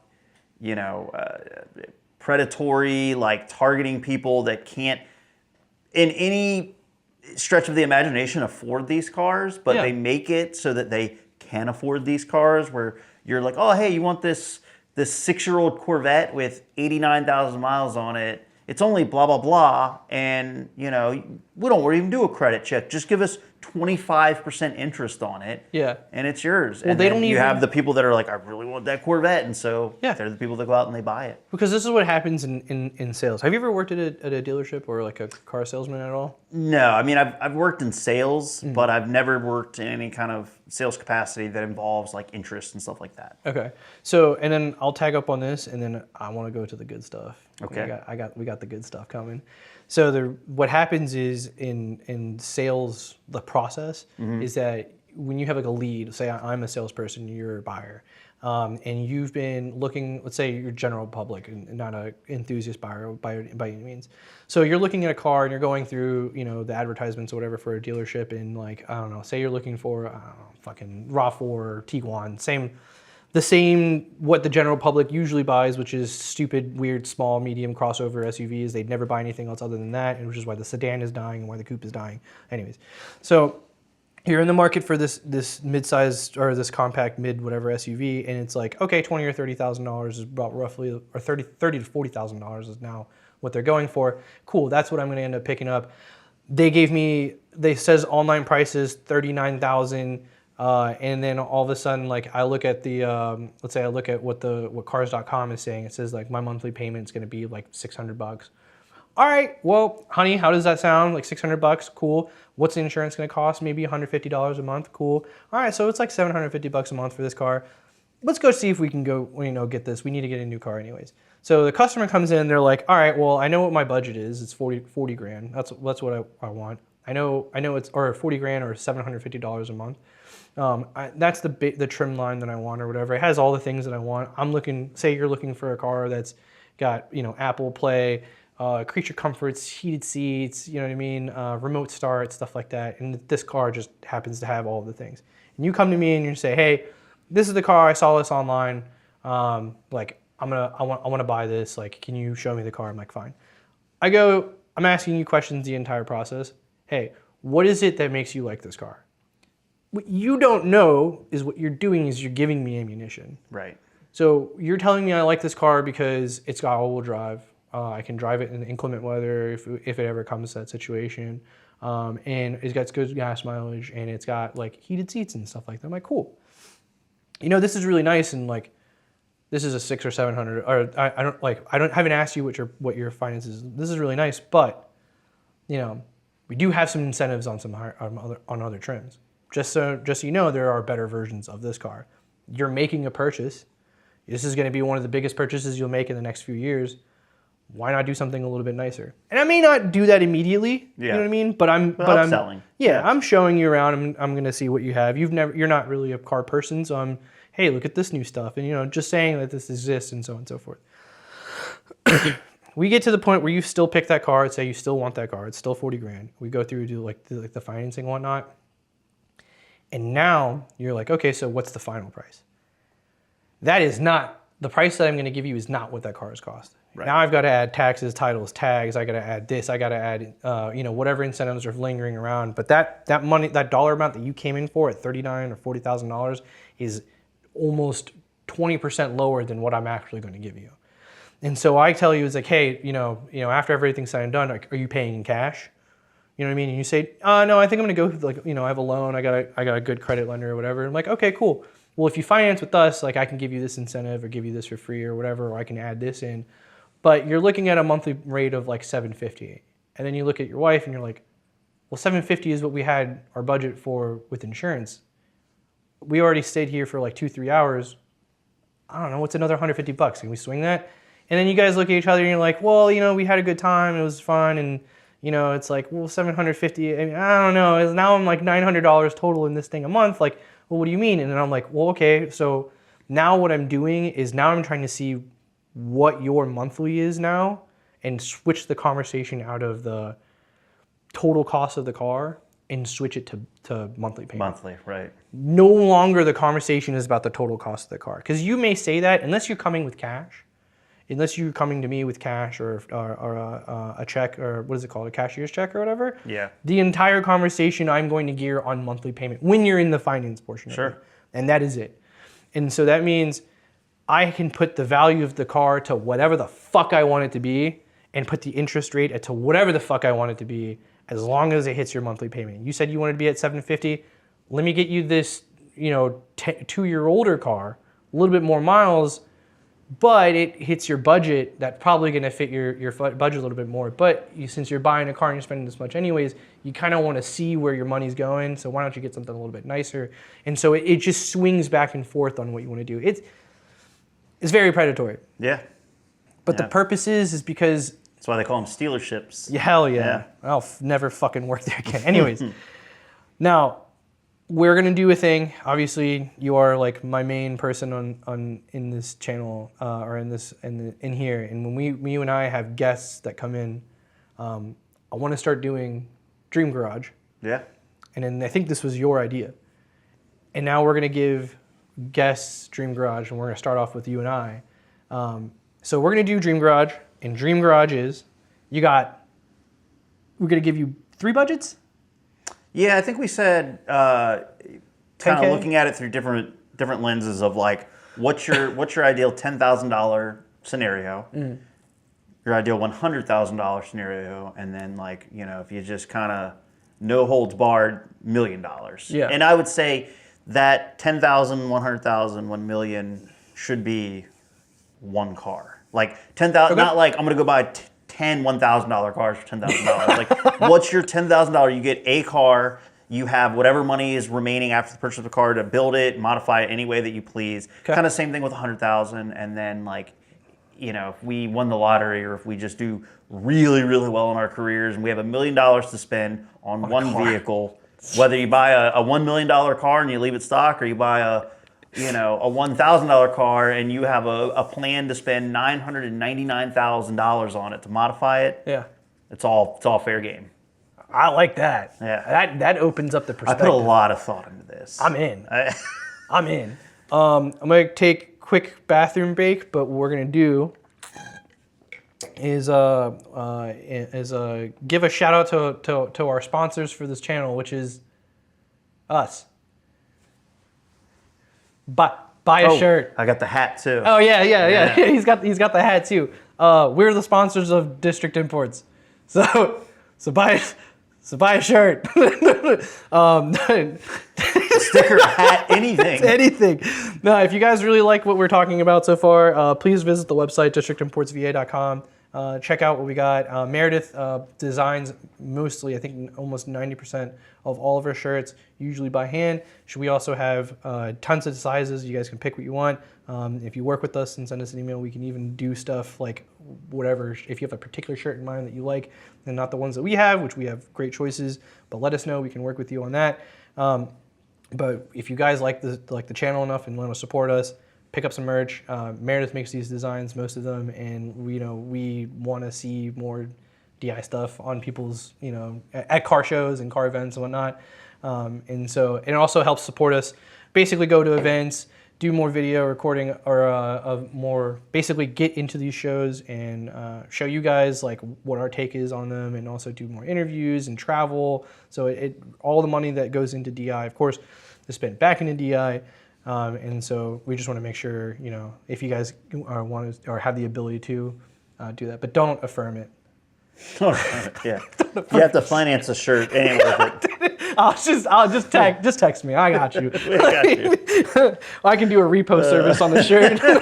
Just rip it off of their body at a show. Hey, you gotta pay up, son. $10. Cheers, brother. Appreciate it. Absolutely. Oh, that's very good. Isn't that weird? That's very good. It's like bitter and sweet at the same time. Yeah. So you kind of check all the boxes that you might be looking for. But if I didn't tell you didn't have alcohol in it, No, that's delicious. I don't know if many people would know. That's very good. It tastes like Yeah. a real fucking beer. Absolutely. Shout out to Best Day Brewing, making the best NA beers I've ever had. That's very good. Dude, I've been living on this stuff every weekend. Like, Where do you get this at? so I found it at Safeway first, Okay. and I bought just the Kolsch pack. And I think Safeway, really? Yeah. That's not where I would have. No. I would expect it to be like Total Wine or something like that. they have them at Total Wine, they have them at Harris Teeter, because I've been to both, and they I didn't know I had just bought this Kolsch because I buy Right. all the NA beers when we go grocery shopping just to try one. Sure. So I bought this Kolsch, and they came in a 6-pack, and I was like, damn, that shit's fucking good. Like, I love this. And then they made a mix pack, like Okay. a mixed 12-pack, and it had, I'm not a huge IPA guy, but I only drink 2 or 3. When I drink regular IPAs, I only drink 2 or 3 anyways. So, like, the ones that they had were really good. Like, Unpopular opinion, the reason people like IPA so much is because if you go to a brewery, they're so much stronger than anything else. And so, like, if all your beers are the same price, let's say your beer's $7, yeah. if you can get an IPA, which is like 9% ABV versus a lager, which is like 4.5%, it's Yeah. literally double the ABV, but it's the same price. Yeah. That's why people drink IPAs. That's why you're drinking a 10%. There are the rarities of people that like drinking ground up pine trees, but most people want an IPA because it's a better bang for your buck if you're talking about like, I want to get a buzz, but I don't want to spend $50 to do it. That's my thoughts on IPAs. You know what tastes really good with my dirt water? Maybe some worms. Yeah. You know, just fucking throw in some seeds. It's like, you ever just been sitting in, it's like January and you're sitting there, you're looking at your Christmas tree you haven't taken down yet, and you're like, you know what? I bet if I pureed that and added some alcohol to it, shit would be fire. Because that's an IPA, dude. That is an IPA. I'm gonna die. Oh my god. I'll drink, and again, Fucking- I'll drink an IPA. I don't prefer them, but like, I like to eat Whatever. my pine trees with some vodka. dude. And it's like chew some it people together. will say, like EJ will be like, oh man, like IPAs are good, and I'm like, Stacked auto house. there's the way I look at it is like there's some IPAs that are better than other IPAs, Yeah. no doubt about it. Yeah. But IPAs as a whole, you're never going to convince me that an IPA is better tasting than like a Kolsch or Yeah. a lager Yeah. or whatever else. Yeah, I appreciate, like, I was always a lager fan, lager, pilsners, Weiss beers, Yep, shit like yep. that. You know what I mean? I liked them because it was like IPAs. Well, it's like a diuretic on steroids. You know what I mean? Like Yeah. it feels like it's just pulling all of the water out of me. Yeah. You know what I mean? And so it's like when I drink, like, especially when we used to drink a lot in the summer, it was always like lagers because it's like water, Yeah. but just better. You know what I mean? Like You it tastes feel like better. you're hydrating. Yeah, exactly. You're not. You But definitely you feel not. like you are. Yeah, 100% Yeah. not. But it always just tasted refreshing. You know what I mean? And so I get it. IPAs are heavy. Yeah, they are. Like stouts. Like Yeah. I can't really do stouts as much. Meredith loves stouts. But I could do. I mean, a stout is a good like a dessert beer. Yeah. Like I could do like a stout. Like if I've been having dinner and maybe Mm-hmm. I was drinking a lager during dinner and now I finished dinner and we're just kind of vibing. We're not looking to run out of the restaurant. Mm-hmm. Maybe I'd get a stout. Get like a Guinness or something like that. Is like it's heavy and it's just kind of. A lot of stouts are sweet, like a milk stout or something like that. I know it's a good point because Guinness is stout, but it's actually really light. Like I don't feel heavy. Well, when Guinness, Guinness is a weird stout. It is, but it's because it's a very mainstream. Because Yeah. like I think a lot of people, when you think of stouts, you think of Guinness. Mm-hmm. There's like way thicker, stronger, heavier stouts out there. They're Mm-hmm. just not mainstream. Yeah, because I think Guinness is like 4%. Yeah, something like that. Yeah, The NA Guinness, 1 for 1. yeah. Yeah, it's solid. Like I've been, because I don't drink anymore, I've just been buying anytime I see an NA Yeah. beer anywhere it's different, I'm like, hell yeah. Why not? The worst ones are Heineken. Heineken just tastes like beer. Well, I've never had Heineken NA, but Heineken in general tastes like a skunked beer. Tastes like if you had a regular whatever beer, like let's say you had Coors Light, and you forgot, you bought a case of it and you left it in your trunk during the hottest months of summer for like 4 months. And then one day you were cleaning out your car, you're like, oh shit, my case of Coors Light, and you pulled it out and it's totally skunked because it's like heat cycled in the cans for 4 months straight in 90-degree weather. That's Heineken. Heineken. That's just like Heineken's like, we want to emulate that flavor. But like let's sell it like that, like out the Pre-skunked bottle. beer. Yeah, pre-skunked beer. Dude, Oh to God. think about the fact that like when I was in my early 20s, I would go to a bar and I always thought it was like I thought I looked cool or like I looked classy, like Heineken, please. And now I look back and I'm like, the fuck was What was I I doing? doing? This shit sucks. Shit sucks, man. Yeah, the fucking NA version is no different. It's just pre-skunked NA Dude, beer. it's terrible. I know. 1K, 10K, 100K. Or sorry, 10K. 10K, because like 1K. Yeah, oof. 1K is like, good What am I luck. getting? Am I getting like a Fisher Price Cozy Coupe or something? Buying stickers. Stickers. 10K, 100K, a million. Yeah. And this was your idea that you came up with, and I think this is going to be something that we do with all of the guests that we have on our channel doing Dream Garage. So when you and I have our next future guests, we'll have them do Dream Garage too. And we made the stipulations of the 10K portion, because this can go deep, Yeah. will be 10K cash, used parts acceptable, but realistic as possible. Yeah. And we're not going to factor in labor. Yeah, no. Because labor could, I mean, that could make a $10,000 build $50,000. You know, Easily. So easy stuff to do in a reasonably easy stuff to do in a garage. Like I think like like I think we were mentioning this earlier, like buying a turbo kit, yeah, you could do it yourself, then you gotta pay someone to tune it, and it's just like a lot of so we're gonna do like reasonable mods and reasonable build at the 10K range. And of course, since this is your idea, Josh, you get to start us off on the 10K.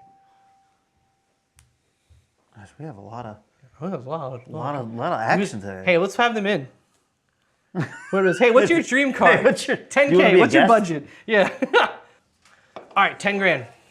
Run us through what Josh would do with $10,000 in a car. It's really bizarre. Because you okay? Of course. But I mean, there's a whole philosophy and rationale behind it. So as I was saying earlier, you know, if I'm doing this based off like my current life, you know, so I have my daily driver, I have like my show car, whatever, Sure. weekend toy.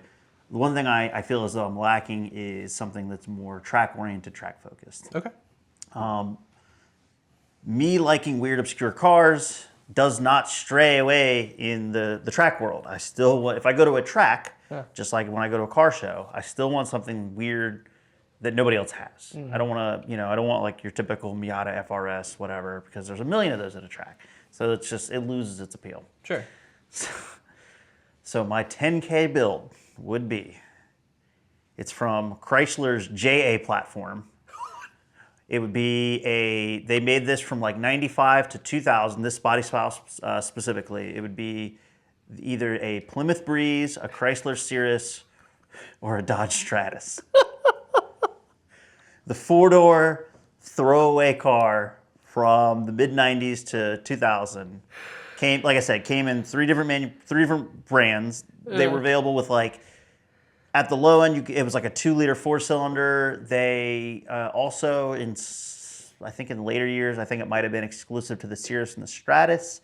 They did offer a variant of the motor that's in my 3000 GT. They have a 6G73 What? V6 that's available in some of the later trims, later model years. I mean, I wouldn't care. Whatever. The biggest. And I'll go into the why here in a second. So we've established the what. I'll get into the why here in just a sec. But the biggest challenge with this car would be simply finding one that's for sale that isn't completely destroyed. Because yes, I would, I understand it's a sub $10,000 car. I understand that I would be building it into a track car. So it doesn't have to be like a pristine, picture perfect example. So if you're on Google, Yeah, I'm on it right now. Google, and here's now the what. Google Dodge Stratus touring car, Okay. and pull that up. So in the mid '90s, Dodge built a touring car for the American Touring Car Series, and they campaigned it, I want to say, for like 3 years. And because they did that, there were several aftermarket companies that actually offered a lot of not by any stretch of the imagination, offered some touring car inspired parts for that chassis. So like prime example, Wings West, Yeah. body kit, everybody loved, back people our age, Wings West was like the brand of body kits back in like the late 90s, early 2000s. Wings West made like a touring car inspired like front fascia. They made a touring car inspired rear wing, with like, everybody knows what a touring car wing looks like. It's very iconic. So the $10,000 build would basically be, let's say I get the car for $5,000 or under, I would hope, for what it is, and I have $5,000 to play around with. The end goal would basically be to build a touring car inspired version. So, I have $5,000 to play around with. 1552 makes like a very cool like touring car inspired like DTM style wheel with some nice tires. I would do some very basic. I'd probably throw some like race compound pads and some like slotted rotors on it. I would do the Wings West touring car front fascia and rear wing. I'd probably gut the interior, put a single like racing seat, just like a cheap whatever, something that's FIA certified with, with like a harness bar and some harnesses, a nice wheel with a quick release. motor wise, engine wise, would be very no frills. You know, maybe you know, a custom catback with like a DTM style muffler. Headers, stuff like that. Yeah, intake exhaust. I mean, I don't need anything fancy. I mean, dude, I could even just remove the airbox and put a cone filter for all I care. Like I said, Yeah. no frills. The object here wouldn't be to make a bunch of power. It would just be, you know, good adjustable coilovers. So yeah, I mean, basically it would just be your essentials, your coilovers, some sticky tires with some cool wheels, some race compound pads with some slotted rotors, a single racing seat, and then the touring car bits. And then depending on where that would put me, I mean, I think I could do I think I could achieve all that for $5,000 or less. And if I got the car for cheaper, let's say I got one for $3,000, Yeah. I'd have $7,000 to play around with. Depending on how much money was left in the bank, I would maybe even say like a half cage setup. Yeah. Because when I say I gut it, I mean I'm keeping the dash, but everything else, like door cards are going, back seats going, carpets going. Because I'm not going to throw a lot of power at this thing. I also don't really care about retaining any creature comforts since this is going to be more of a gonna be purpose-built gutted. race car. Yeah. And then I don't know where this would work into the budget. I don't know if we count this or if we don't. But, you know, I would definitely love to do some kind of cool homologation style livery. I don't want it to look exactly like their touring cars, but I'd want it to look like a touring car. Kind Right. of maybe my own design. Right. Maybe we have a big District Imports, you know, livery Hell on it or yeah. something. But yeah, it's a car that I would think that very, very few people have ever thought about doing anything with. There is a couple guys online, to give credit, that you know, have done the touring car style builds, you know, over the years and stuff. So I'm not saying this is anything groundbreaking, revolutionary, new. It has been done before, but it's done very rarely. I think a lot of people probably don't even know that like a Chrysler Cirrus or a Plymouth Breeze is even a car. Yeah. You know, Dodge Stratus they made for, you know, many years after, but you know, when you get into like the Breeze and the Cirrus, they're like a lot less common of a name in the car world. And then I don't think I could guarantee you if I went to like a local Cars and Coffee, if I went to a local track, if I went to whatever, you're probably never going to see another one Absolutely modified. not. And that to me, that's the cool factor. It has the touring car style roots, and you know, and there's the touring car style parts that are available for it. Yeah. And I could very easily do all this for 10K or less. I think you could pick up a car. So it looks like you can pick them. The most expensive one I've seen is around $5,000 with like under 100K. Yeah. Which is insane because Yeah.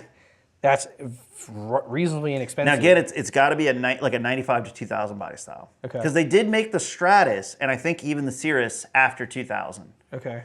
And that was you're entering a completely different like chassis and stuff at that point. Okay. So it does have to be it's funny the The Chrysler one that you're called them- talking about is the one that they made the touring car. The touring car. Yeah, it's that body that car style. is insane, dude. It's beautiful. And apparently It's a beautiful car. David Donahue was one of the drivers. He took home like 5 wins in Dude, that yeah, car. they were very successful with that car when they campaigned it. Yeah. And that touring car series, I think, only lasted for like 3 years or something, 3 or 4 years. It was exclusive to the U.S.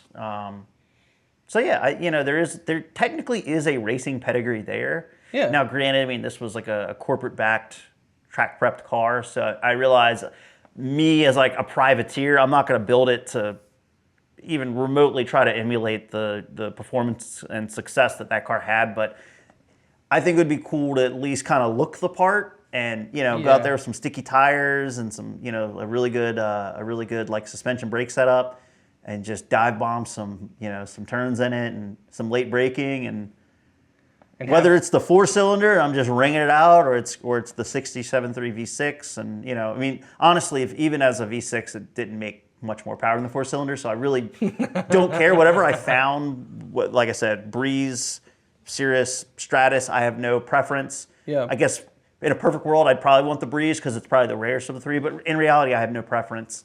Whatever motor, I believe. I'm like 90% certain you could get them with a manual. Yeah. If it didn't come with a manual, whether that falls within or Yeah, they or came outside with of the. a 5-speed. Yeah. Yeah. Because I mean, it would if I'm going to be tracking it, it's going to have a manual. Yeah. So I mean, I would prefer a manual, and if not, I'm sure you can find a manual transfer of those cars for like $5 at your local pick apart. So we would manual swap it, and I think that would still fall within the $10,000 budget without any issues. Yeah.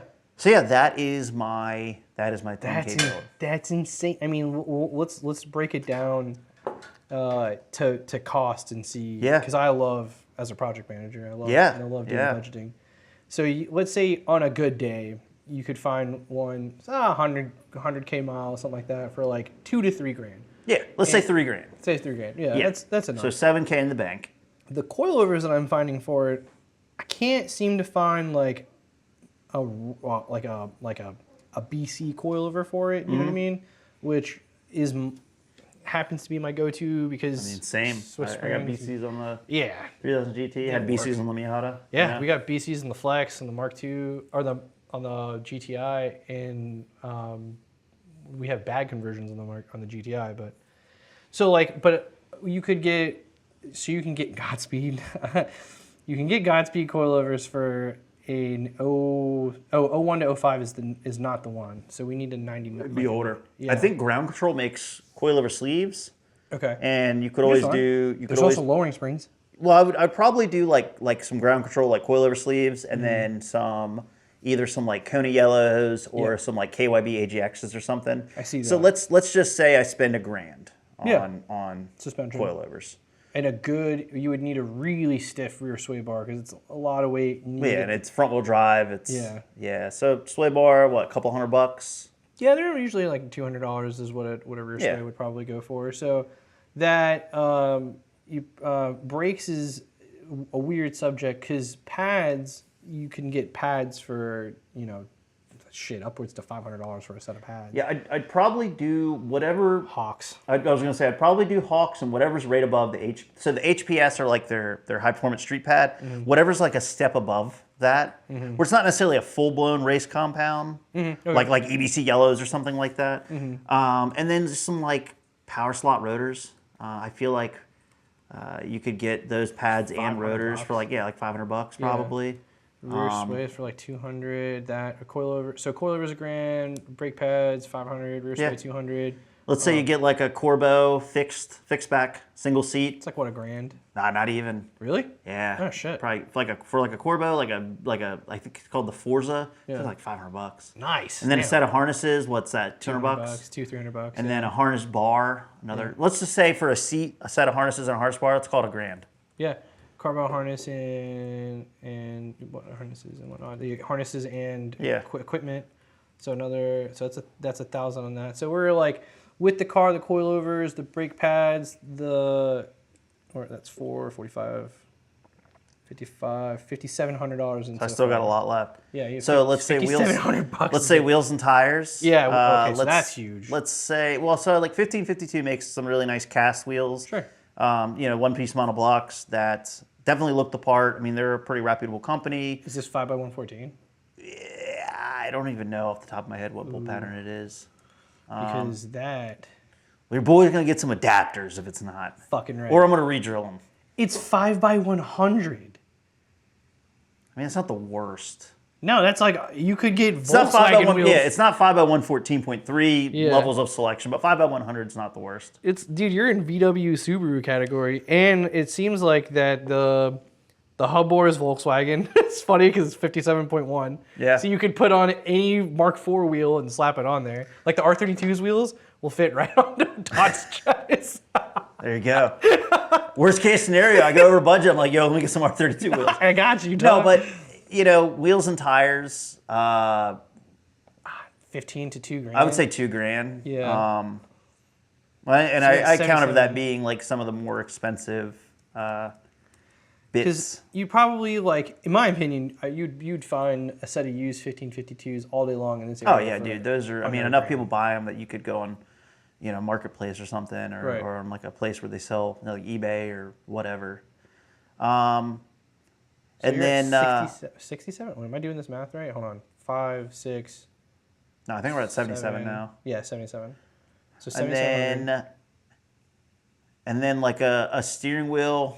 and like a quick release and a hub. So what, a couple $100? Yeah. Which you really wouldn't need for. I know, but I want it'd it. be sick. It's a track. got- You know, you yeah. gotta have the thing where I get the little hook. You know, when I'm at the track and I pop the steering wheel Yeah. off and hang it up. Even though there's no roll cage there for me, so it's like I'm doing it just to be that guy. Just because but, I'm that you know, guy, yeah. Well, I want to get in and out of my seat, you know what I mean, without yeah. without hurting myself. So Gutting the interior is $3.99. Mm-hmm. That's $0. it does cost. It costs beer money. Fair. So And then, yeah, dude, a custom, like let's say an intake and an exhaust. I mean, especially if I'm doing like a custom catback, it's not going to be anything crazy. And Yeah. then the intake is like, dude, I don't care. I could just cut some holes in the airbox and put in a K&N panel filter or something. It doesn't need to be anything fancy. Yeah. I'm sure they make cheap intakes for it. Let's just say an intake and exhaust. Let's call it $1,000. yeah, And that's that's a lot. That's a lot. Yeah, that's a lot. You know, I mean, they don't even make headers for this fucking thing. And then whatever money, because I think we're at what, 87. So if we have, let's say we have $1,300 left, $1,300 is going to go to the Wings West front fascia, the Wings West rear spoiler, and stickers.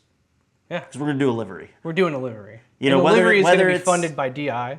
Yeah, So, whether it's yeah. the whole, it would obviously depend on the color of the car. If I buy if I get like a forest green or like a purple one, I'm probably gonna wrap the whole car. But if I get something like a neutral, like a black, a silver, a white, it's a good blank canvas, I'm probably gonna just leave the paint, whatever. Maybe we clean it up the best that we can, Yeah. and then we just put lipstick on a pig and we put a big livery over it. We use the factory paint, but we Yeah. just do the livery is just the design and not the actual changing the base color of the car. So you would be at with let's say $1,000 for wrap material, or is that? Yeah, for the material, and if you're, because I mean, I don't have any I've wrapped experience with cars. wrapping, but yeah, Yeah. this is also not, like I said, this is not intended to be a show car. Yeah. So it doesn't have to be a perfect job. Like if we can buy the material and then me and some buddies, we get together and like you said, I buy some pizza and some beer. Hell yeah. And we wrap it. However it looks is however it looks because it's going to go out and it's going to get tracked. It's going to get eaten alive by rocks and I might have an encounter with a wall or something like here and there, whatever. Like it doesn't Yeah. have to be picture perfect. Right. So I would. No, we were being really generous on wheels and tires. Like 2K is a lot, but like we could find good deals on that. My only suggestion would probably be like oil cooler and Yeah. if you can, or oil cooler and also like a big radiator. Yeah, And yeah. the eBay ones, dude. And Talk- dude, radiators they're you can cheap. buy like a radiator for a completely different car, and Yeah. all you gotta do is weld some bracket tabs. You don't even have to weld half the time. Like, Yeah. like honestly, there's so many different aftermarket radiators that they will line up close enough to fit in where you have to Right. be that they'll give you just tabs that you can just drill holes and Yeah. send where it needs to go. That's a good call out though. I didn't think about that for.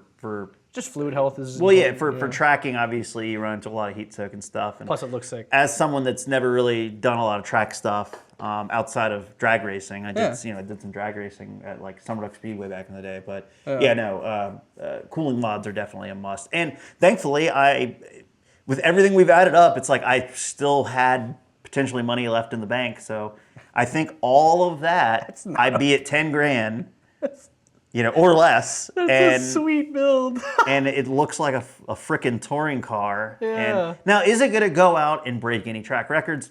Absolutely not. No. Am I going to be out there with a shit-eating grin on my face, Yeah. feeling like I'm in the American Touring Car Series circa 1996? You're damn right. Dude, it looks sweet. I want to flip this around, but I know I'm going to unplug all my shit. But like, it is a cool car. Like, that reminds me so much of like the Alphas and whatnot that Yeah. they were also racing. And they're all like 19s, Ozy Turismos slammed on their nuts, and they look good and they perform really well. And it's a solid car. I've always wanted to do a touring car style build, whether it's a touring car style build that's a show car, or a touring car style build that's actually raced. Yeah. I love the low slung sedans.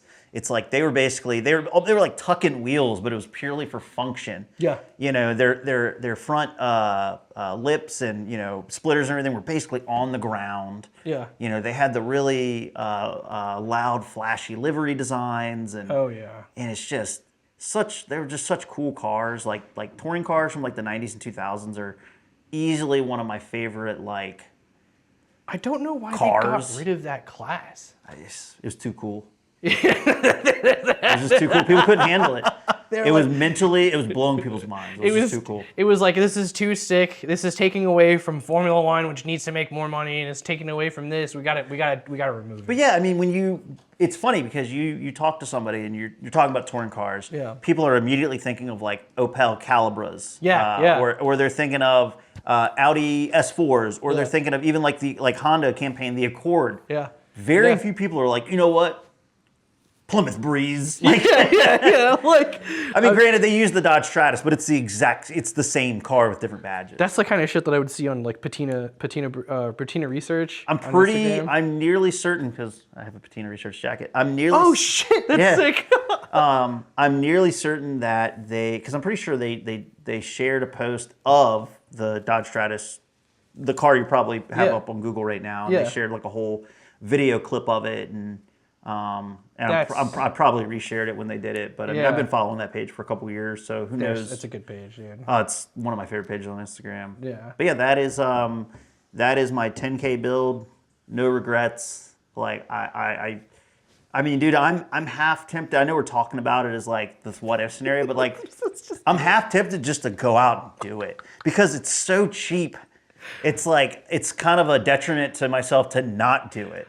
I legit would support it. Yeah. I'd build it, dude. Like you bring it I think over, it'd be sick. I'd build it. I wouldn't. I love doing cool shit. Like that would be one of the coolest cars to build. And I'm pretty sure those motors are a dime a dozen. Oh, they're diamond. They came in a Yeah. bunch. Dude, they came in like minivans, Caravans, and shit. Yeah, dude, yeah. those motors were so like universally used throughout. Because Chrysler, back in the day at least, had a lot of spin-off like sub brands and stuff like that. Like put it in everything. So The so Plymouths they're and just all like that. putting it in everything. So So now that I've learned that a Dodge Stratus not only can outperform and do really well, yeah.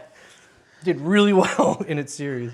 And I'll say, and I don't know if we're doing are we doing just the $10,000 ones today? Oh, we can. Because I was gonna say my next Your 100K. my 100K, my million are going to be way, not less interesting. I'm not going to talk as much about them because there's a lot less that I would do to them. Mm-hmm. But what is your $10,000 build? So, going off of what, like you were saying, what I currently have and what I'd want. Yeah. Let me make sure I get the chassis right. Oh, hi, Bart. It would be more of a, it'd be definitely more of like a cruiser car. But it would be like, it wouldn't be something that I definitely couldn't maintain. And it sounds like it could be unmaintainable. But the 93 to 99 era Mercedes-Benz S-Class. Hell yeah. Big baller. So S-Class, SL, or S-Coupe. Was that what Nate had? He had an S420. Yes, that Okay, chassis. so it's in that same wheelhouse. Okay. Yep. I'm it is- tracking. I forgot the chassis name. It's the W. It's kind of like it was kind of like Mercedes version of like the 7 Series almost. 7 Series LS400. Yes, So the that big was the bodies. competitor. Yeah. So like, and I've had an LS400. So the LS400 was a strong competitor for the exact same thing. But it's the W140 chassis. The Benz W140 chassis it goes two ways. Well, my dad, when he made his first, like, my dad bought his first Benz when he like made it in life, right? Like, we're living in a really shitty townhouse in Manassas at the time. I think it was like 99 or 98. And he bought an S500, like a white on tan S500. We were the only people in the neighborhood that had that. We quickly moved out of the neighborhood because we people didn't like that. Yeah, profiled. Very quickly. You suddenly look like drug dealers. Yeah, exactly.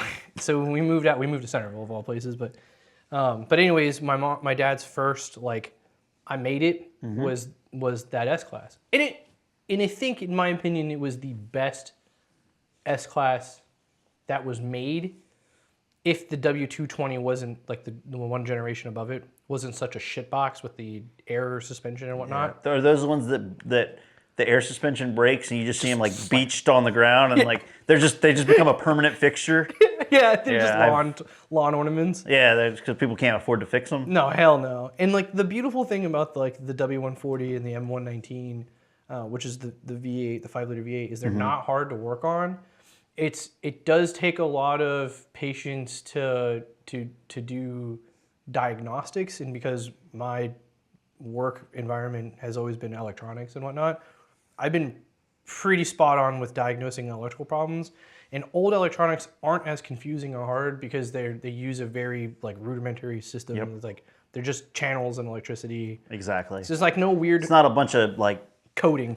well, and modern cars, when you talk about what makes the electronics complicated, is back in the day you had a car that had an ECU.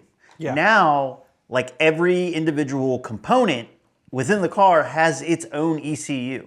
The fucking BMW that I've been fixing for my coworker, dude, has a battery module system. You have a BCM, an ECM, Yeah. a TCM transmission control module. Yeah. Like, Yeah. it's so, modern cars are so complicated. Oh yeah. Did you know that the 3000 GT Spider Yeah. the top has its own ECU? Yeah. I have this little thing called a top link that you can plug in, and it'll run diagnostics. It'll tell you how many times the top has been lowered and raised, and you can troubleshoot it. And anyways, sorry. Yeah. I was just saying, because we're talking about cars having way too many ECUs. Like in 1995, Mitsubishi was like, this top needs its own ECU effectively. Yeah. Insane. And I think the reason why they did that is because like you would have a module that would have a series of buttons connected to it, and it would receive power from the body control module. It'd be like, hey, we're turning on. And it's like, all right, cool. And if this and this things are met, then like if the car is running and the car is on or whatever, then like the ignition's on, Yeah. and the car is running, then I can operate the top or some shit like that. It's like There's so many. for safety and shit like that. Yeah, there's a lot of reasons why they did it back then, and now everything is on CAN bus. It's just like big fucking processing units instead. Anyways, so the SEC, the S-Class coupe was the essentially like it's called the C140, and there's the S140, which is like the 4-door, and the C140 is like it came from the like the CL class, like the 2-door and whatnot, and it was the in between for the SL. The SL was always a convertible. I have no problem with hard tops or soft tops or anything like that. I prefer like the coupe GT kind of look. But I also know that a CL, if we're talking about a 10K budget, a CL is almost all of the budget. Okay. Or sorry, Yeah. a C140 or an S-Class coupe is the entirety of the budget Right. to have something. Doesn't leave you any room to do anything. mod budget.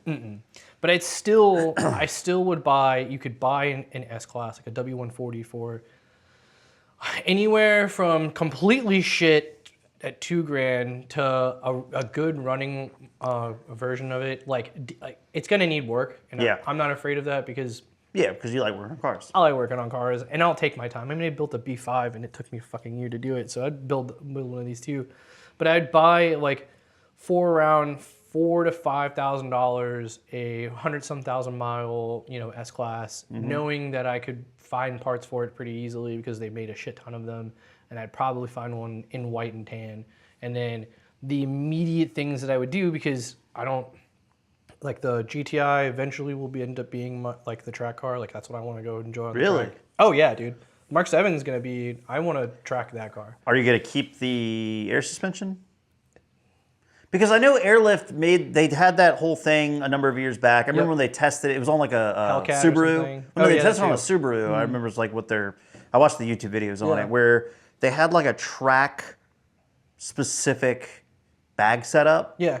Where it basically they could tune it and make it respond and react on the track very similarly to a traditional coilover. Yeah. So that's Yeah. why I was asking. Like, would you keep bags? Would you do air cups and with coilovers? Like, what would be your thought there? I would love to keep the bags primarily because I'm not chasing seconds yet. Yeah, I'm not trying to be competitive. you're gonna be very like what I was saying. You're just Yeah. going to have fun. Yeah, You're not I'm there to just- break records or be best in class. You're Yeah. just going to put a car through its paces and Yeah. enjoy it. Yeah, Fair. because I feel like I'm gonna have fun regardless. Yeah. But if I focus on, so there's a common thing in guns culture, like competition in guns and culture, Mm-hmm. where people would buy like the most expensive stuff or whatever for whatever reason it is, but then like have all this gear and then not know how to use any of it. And Right. so it's like the reverse of what I want to do is I already have the stuff, everything I've already bought, like for the coilovers, the sway bars, the end links, all the suspension mods I have in the GTI would stay the same. And I would just drive it as is, no gutting the interior, but like knowing that this car will break on the track. And so, Fair. like I am gonna get harnesses. I have a harness and harnesses and a harness bar for it, so that way I can be stapled to the seat a little bit better. And then I was looking at retrofitting like a sportier Audi seat than the S3 seats that are in there, Okay. so I could have harness loops. But I don't think I'm going to go out of the top where I'm like gutting anything. Yeah. The goal would be to RS3 swap the entire car. That's my and do my factory wide body. When Nick Flom, when he breaks stuff and he just like, if it's not like fully broken and he's gonna take it off the car, you Yep. just absorb his old parts and repurpose them onto your GTI. I will be at the track when his car wrecks. Yeah. You'll He's be not out there, going to, and you'll God be out forbid he there does. just like grabbing parts. And he's thinking you're doing it to help him out, and then in reality, he's just like, "Where'd Kawa go?" And you've just left. It's all just crammed in your car, and you're already halfway home. Already gone. I told him I was like, I'll buy that car off of insurance whenever if that car gets out. But yeah, so like I have the GTI is planned to be the track car that I have fun on. And then the Mark II is going to be our quote unquote show car. So like what I'd want as like a daily replacement, I definitely don't want to spend over the top money on. Yeah. And I feel like in S class, like an S500, I don't really care for the gas mileage. You know what I mean? Like, You yeah, said it's it's a gonna V8. suck. Yeah, but I've been so accustomed to buying 93 on everything we own. Right. The R32 I'm dailying is 18, 19 miles per gallon. And like the Flex is tuned now, so it's getting less than 20 miles per gallon. So if it's in under 20 miles per gallon, fine. It's Hey man, fine. V8 daily. I know, right? And so My it's like, daily gets like 17 miles per gallon. which is still really good, dude. Like it's not the worst. Yeah. It's not, it's not single digit. to add the build for everything. I'm kind of cheating though because I already have the wheels. Well, so let's say you get one. What are you thinking? Fine, Like five? We'll say $5,000. Okay. 5K car, and then the air ride on that car can be had theoretically. So this is weird. Okay. I have everything to do it. I have a manifold and all that kind of stuff, so I can just build one, and all I need to buy is the suspension, which is about $1,000. But if I was gonna go like the actual route for, like if I was to build it even without like wheels or anything like that, and I'm kind of stretching, I would say in total I'd probably spend about 3 Gs on the air ride itself. Okay. That would include of getting BC coilovers, and you can get them for pretty cheap. You can Yeah. get them for under 800 used. We have District Imports has wholesale accounts, so Nice. I get them from an undisclosed price, but they're not far from the used pricing. You know what I mean? Yeah. So let's say I spend $1,100, say $1,000 on coilovers, regardless of what they are. I used a company called Coils to Bags C2B suspension, and they got me bags for the GTI for the BCs for, I think it was on sale. We got them for like $700. Okay. So, and that's for the cup springs and whatnot. And then the management is around 2K. So I'm in almost $4,000 for the entire setup. So it's, But you already have the wheels. but I already have the wheels. And so the wheels, I don't know if you've ever seen them. They're in the basement, and I'll show you, or in the garage, and I'll show you. But they are the rarest AMG monoblock wheels that you can get. And there was only like, I've seen one set of wheels in 2017 for sale for like $3,500. Okay. But they are AMG monoblock 2-piece from the W220. They're called AMG Aero 2s. And that's the exact Okay. wheel. So It's like classic, good-looking style Mercedes wheel. Yeah. OEM plus. OEM plus. And yep. it's what it is these are dealer options for S63s and S65s. So they were like a 5K option or something like that. Yeah. They're 18 by 10 and 18 by 9. Okay. So it's a set of wheels. Yeah. I already have them. Meredith and I are refinishing them, so Nice. it's taking a long time because they were resprayed multiple times. But it'd just be S-Class, comfortable interior, you know what I mean?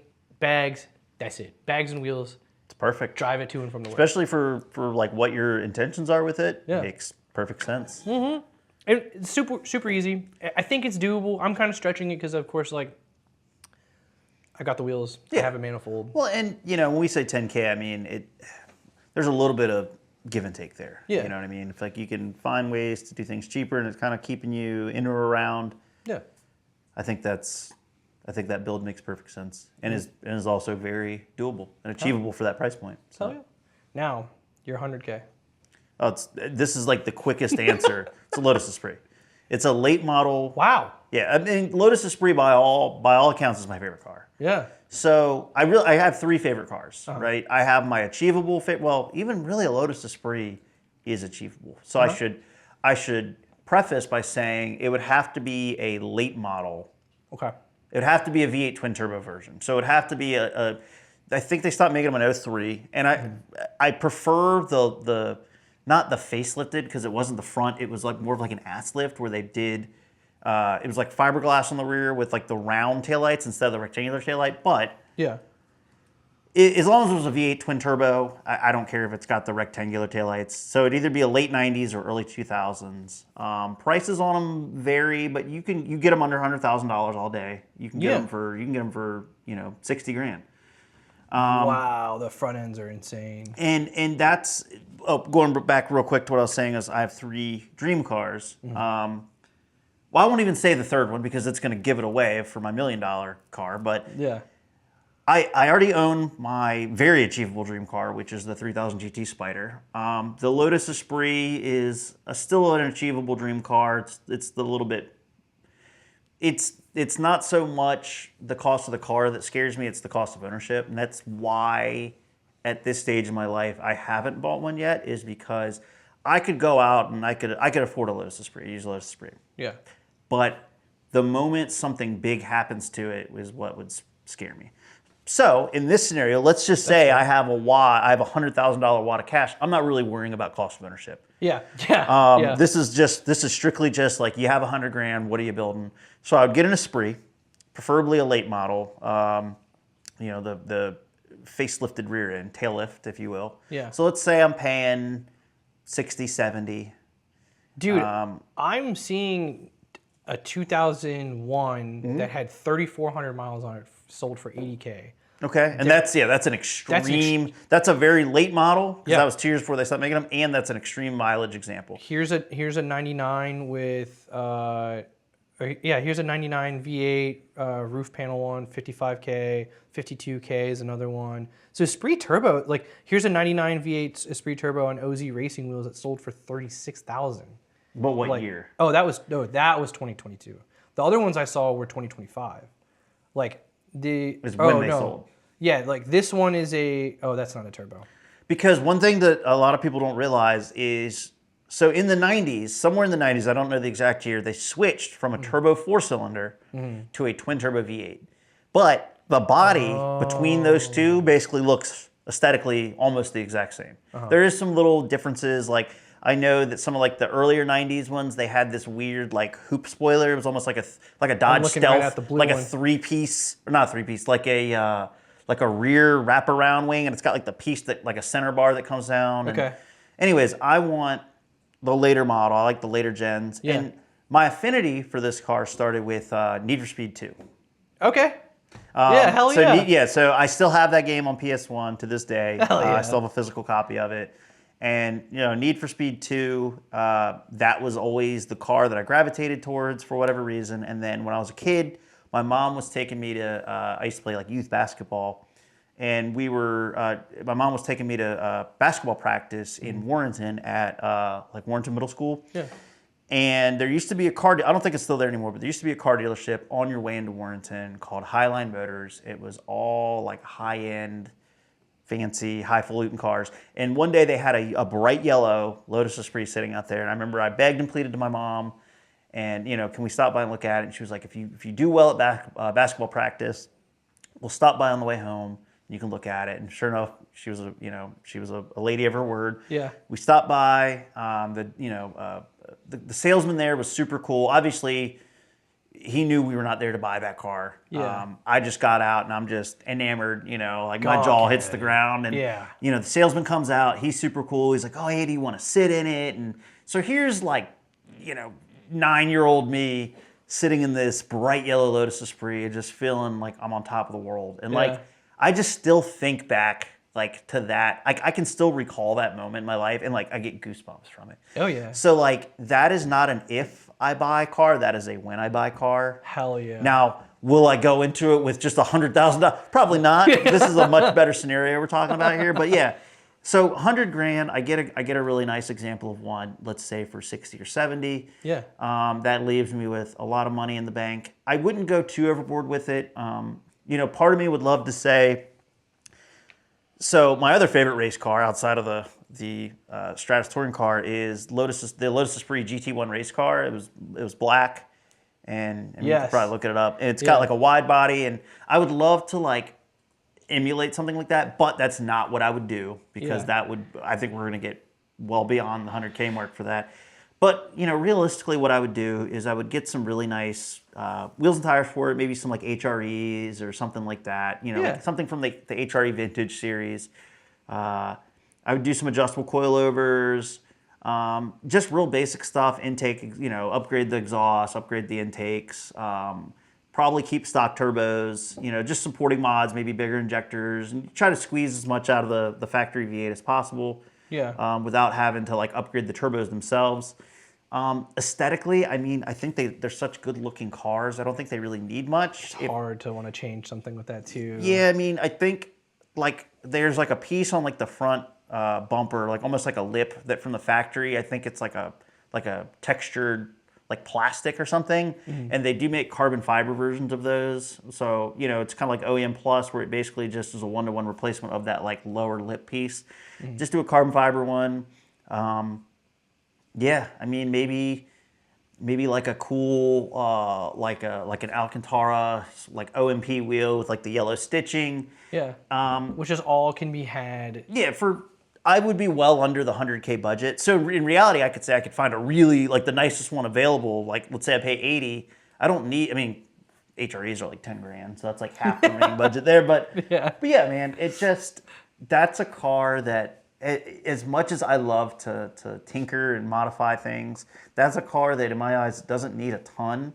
It definitely needs some better. They had good factory wheels and tires, but wheels and tires, that's one of the biggest things to me that changes the overall personality of a car. So I agree. Regardless of how nice the factory wheels are, I'm gonna change the wheels and tires because that's what's gonna make it look different than the next Lotus Esprit, that if another Lotus Esprit comes and parks next to me, that is what's separating me from that one at the very least. Yeah. I'm definitely going to lower it. They sit pretty low from the factory, but it's going to be lowered. Yeah, hell yeah. It's not going to be with camber and tires. It's going to be low as low as I can go and still maintain full functionality, still maintain a full-size tire, still maintain full scrub radius. Like I said, your basic supporting mods, intake exhaust, whatever, injectors, just to kind of give it a little bit more pep. Yeah. Maybe, like I said, a cooler steering wheel, something to dazzle up the interior a little bit. But I'm not going to do racing seats, or I'm not going to do any kind of crazy aero or anything because, subjectively, they kind of come factory with crazy aero. Yeah, they come crazy wing, crazy peak vents. 90s, early 2000s mod or aesthetics at the time. You know what I mean? With the lip and the rear diffuser and the rear wing, and so they it's kind of astonishing to see that one. It's a 3.5 V8, so it's a small. It's a V8. very small displacement V8. Yeah, it's a very high revving. Lotus, and I would think that a lot of people watching this would already realize this, but Lotus either they co-developed. And in some cases, outright developed engines for other companies. So Lotus as a company wasn't just making high-end cars. They were also like, it's kind of like Yamaha. Yamaha is known for, you know, making dirt bikes and stuff, but Yamaha made engines for, like, Yamaha co-developed with Ford like the SHO motors and stuff for yeah. the Taurus, Yeah. the V6 and the V8 versions. And in many ways, Lotus did that as well. Like, Lotus co-developed the Celica motor, so two the 2ZZ. Yeah, 2ZZ. So the Lotus Elise actually has a Celica motor in it. It's a little bit uptuned and everything. It's better than the motor you're going to get in like a Celica GTS, but Lotus and Toyota co-developed that motor together. Of course, Lotus kind of kept the little bit fancier version for itself for the Elise because it didn't need to go into a Celica, which is like a college girl car. I love Celicas, but that Gen Celica, that's that one, precisely what the that Cicada was. one. Yeah, the Skata one, exactly. I mean, I love Yeah. those cars. Yeah. My buddy Bernard has like the coolest example of one of those that's Hell ever yeah. existed. I eventually plan to do an S3 mag feature on his car, but yeah, Lotus made really cool engines, and it's always been crazy to me that like when people think about low displacement V8s, they immediately just like their snap reaction is to think about Ferraris. Yeah. And Ferrari makes really cool low displacement V8s, not discrediting that. But I'm like, well, what about Lotus? Yeah. Because Lotus made like a 3.5 liter twin turbo That V8. scream too. Like it, I don't know. That to me is like an end all be all car. It's so classic too, dude. I've just been looking up tunes and whatnot for this. Dude, they're and so still, cool. There's still so much aftermarket. I know. Like- and the thing that scares me about an Esprit though, and this goes back to what we were talking about earlier, It's a motor is out, everything.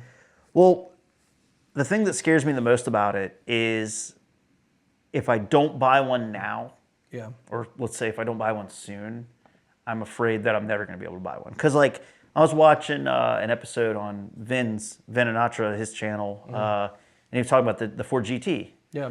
And like when they did like the one back in like 06, I think it was when that one, or 05, whatever, with the supercharged V8 and everything. Yeah. You could get those cars like new, they were like 150 grand. And now there's examples going for like over $1 million. And the Esprit is one of those cars that like it is kind of like, it's kind of in that supercar-ish territory. I mean, especially from like a visual standpoint at the very least, but they're still, subjectively speaking, they're still relatively affordable. And I'm like, but for how long? Because I'm afraid that if I sleep on it and I wait another 5 years, Yeah. they're going to double in cost. And now they're, you know, it's like I had the opportunity to basically buy my childhood dream car. I slept on it. And then now they've become unobtainium. And so I would like to think in the next 3 or so years, I do want to try an Esprit. Eventually, it's not my like next car, which we talked about. Yeah, Which yeah. I know I haven't talked about You haven't said it on in the public channel. yet, yeah. I haven't really. I've said it's a close friends, and that's still very much happening, and that's not gonna deviate me from getting an Esprit eventually. Yeah. Because they're very different cars and very different purposes they'll serve. But What yeah, a I mean, solid- what a solid choice too, though. Yeah. Like, it's again, you're picking these things that are like, if it were I played Gran Turismo 4 or I played like these like an older video game back in the day, or Gran Turismo 3 or 2 or whatever, and it was still 1999 or 2000, early 2000s. Like these are 100% the cars that like Yeah. influenced me to be like, I want that fucking Yeah. thing. And then I forgot about them over time. see, it's like they've been in. So Esprits have been, like I said, Need for Speed 2 is what introduced me to it. Yeah. Esprits have been peppered in a lot of random video games. Yeah. The one that it's the funniest to me is that in Tokyo Extreme Racer 3, only Yeah. in Tokyo Extreme Racer 3, the Lotus Esprit was in that game. Hell yeah. So even me, I went from playing it. I went from choosing that car Need for Speed on PS1. Yeah. I was then driving it in like Gran Turismo 3 and 4 on PS2. Yeah. And then, all the way up to driving it in, Tokyo Extreme Racer 3 is just, yeah, there's a lot of nostalgia, a lot of affinity for that car. It's weird because I may or may not have a similar taste in car Okay. for my 100K. So yeah, what's your 100K car? So this is gonna go three ways. The first way would be what I think would be the most realistic in terms of it's going to have almost the same purpose as a cruiser, but it's Yeah. going to be a lot more aggressive in a sense of like ownership and whatnot.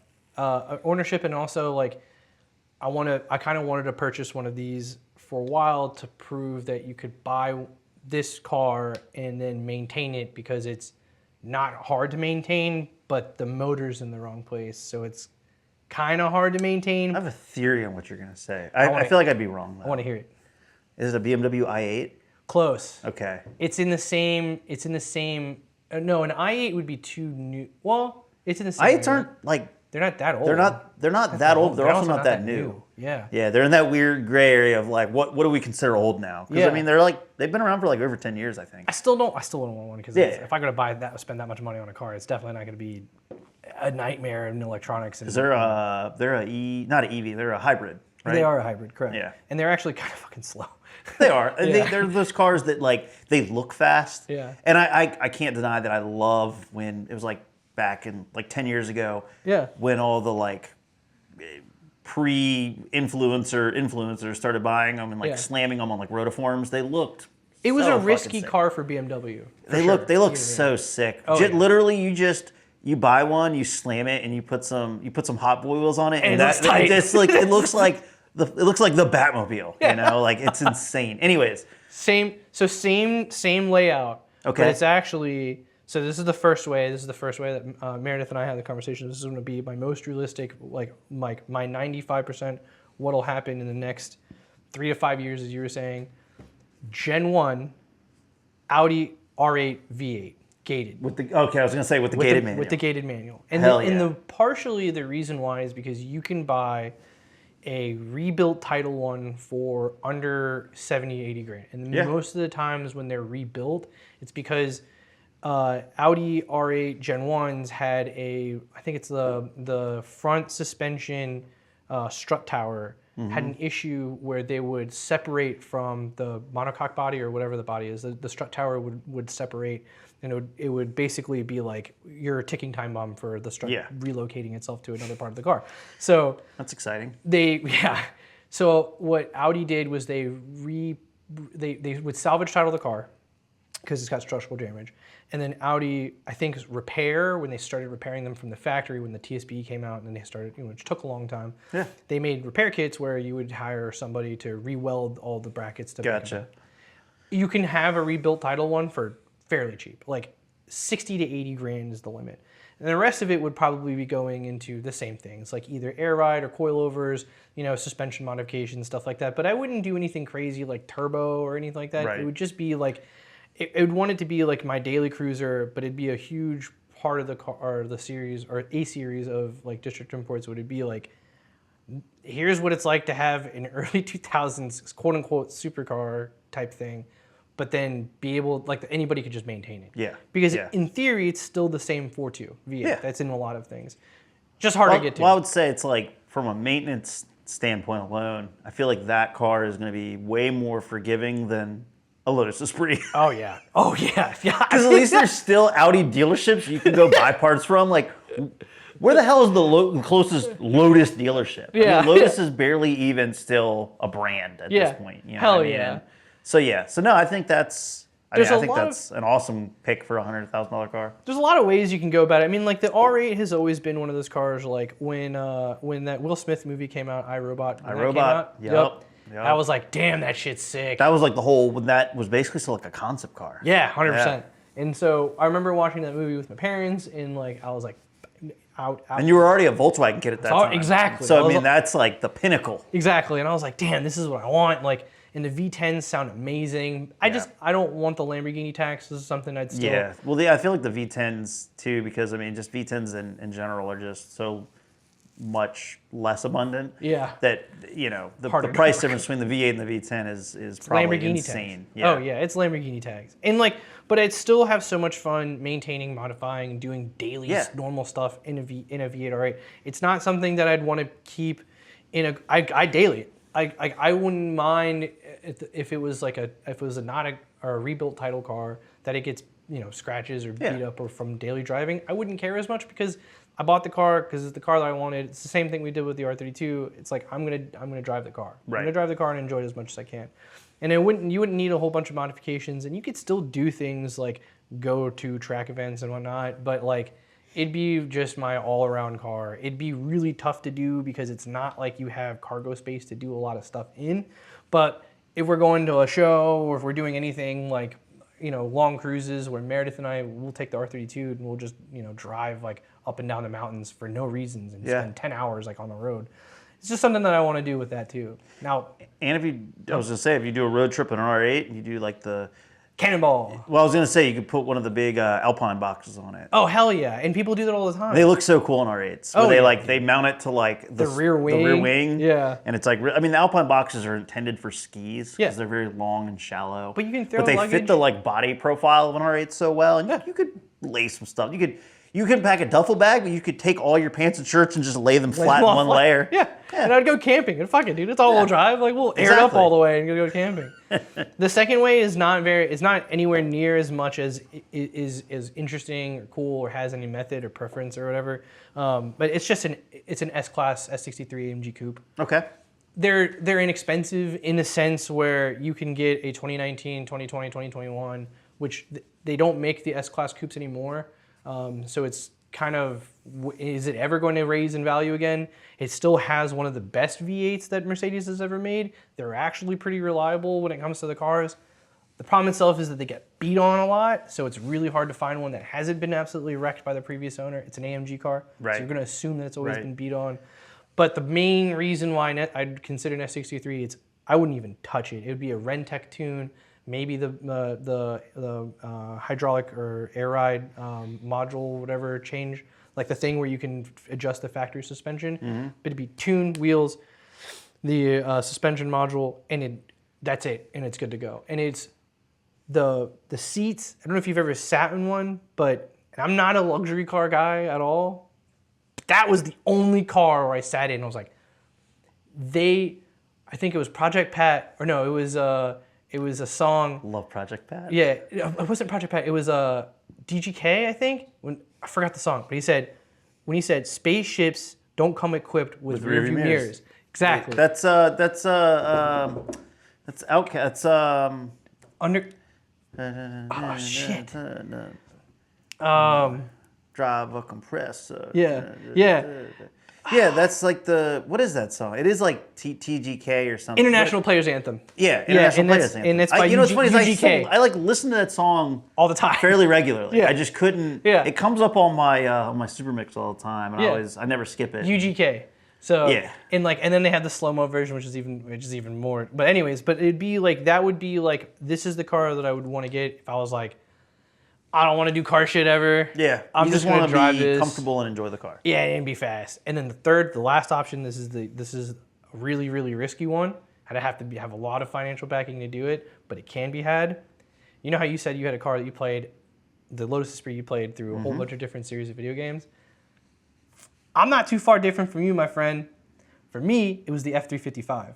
Okay. And it was my favorite fucking car from Forza 2 all the way up. Like, I've had It's one. a solid car. And I made it in What color? In red. 100% it Okay. had to be red. And I made one in every single Forza, and it was always the top A-class racer that you could have. I'd Yeah. always raced it in A-class. And it was solid. And then, like, they made there's the other version of it, too, which I'm forgetting because my fucking brain isn't working properly. But they made the more GT version of that, the Competition. Okay. So they had that one, and that one was like, it's just like the style and everything of it is peak like 90s, Yeah. early 2000s, where it's like sleek flip up headlights. But the 355, if I could pull my Xbox One and the first Xbox, my 360 up right now, is the last car I used on Forza 3 or Forza 4 on the 360 because I was huge into fucking what's it called, A-class racing, and I did endurance racing when they had endurance racing in Forza, and I did it in that car.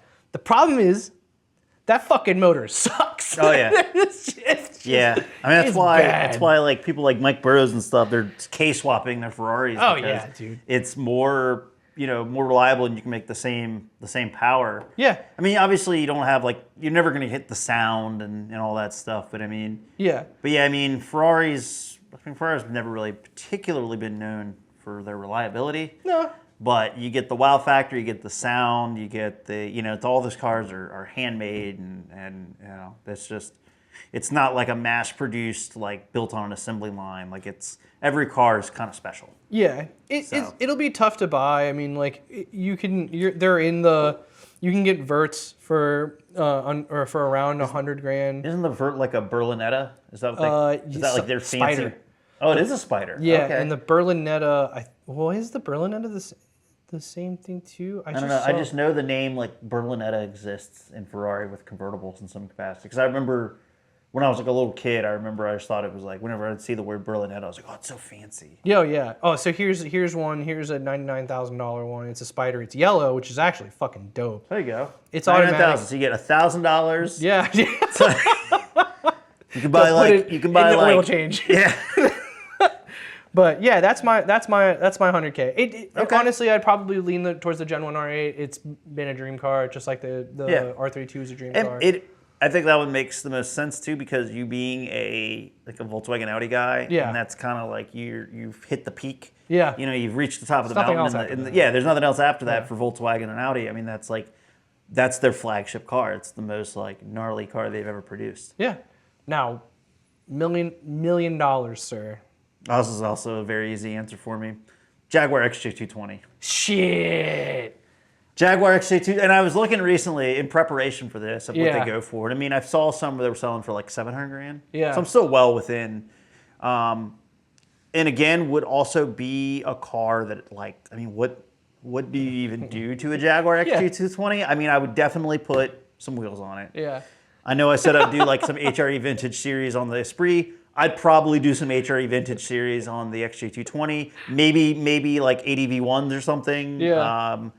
And then honestly, if I got one, so ideally, I mean, shoot, if I'm paying $700,000 for a car, I'm definitely getting like the color and stuff that I want. Yeah. Which also, real quick, to go back to the Esprit, Yeah. I definitely want either color's called Chrome Orange, which is just like a really bright gloss orange, or Okay. yellow. Okay. So those are like the two colors I would want for I that gotta car. see that. XJ220 in which color? No, I'm saying for the Esprit, Oh, for the I would Esprit. want yellow Oh. or orange. For Yeah, the yeah. XJ220, Yeah. it's either got to be their British Racing Green, Yes. or it's got to be, they have a really good shade of it's like a really dark purple. Yeah. And I would do a satin PPF on it. Oh my god. So it would end up being either like a satin British Racing Green with like bronze wheels, Yeah. like some bronze HREs. Yeah. Or I would do it'd be like a satin, we'll call it midnight purple, with either some brushed face or some like a metallic silver face Yeah.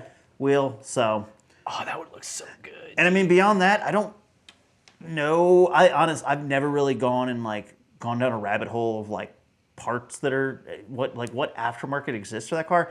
If they make some kind of adjustable coilover system for it, sure. Yeah. If they don't, I mean they're pretty low from the factory. I mean the PPF film and the wheels and tires are the only mods that off the cuff I would definitely do to it. Yeah. But because I don't even know what I've never. How do you make this car? I've never. fast? Well, and it's I've never in or my faster. life.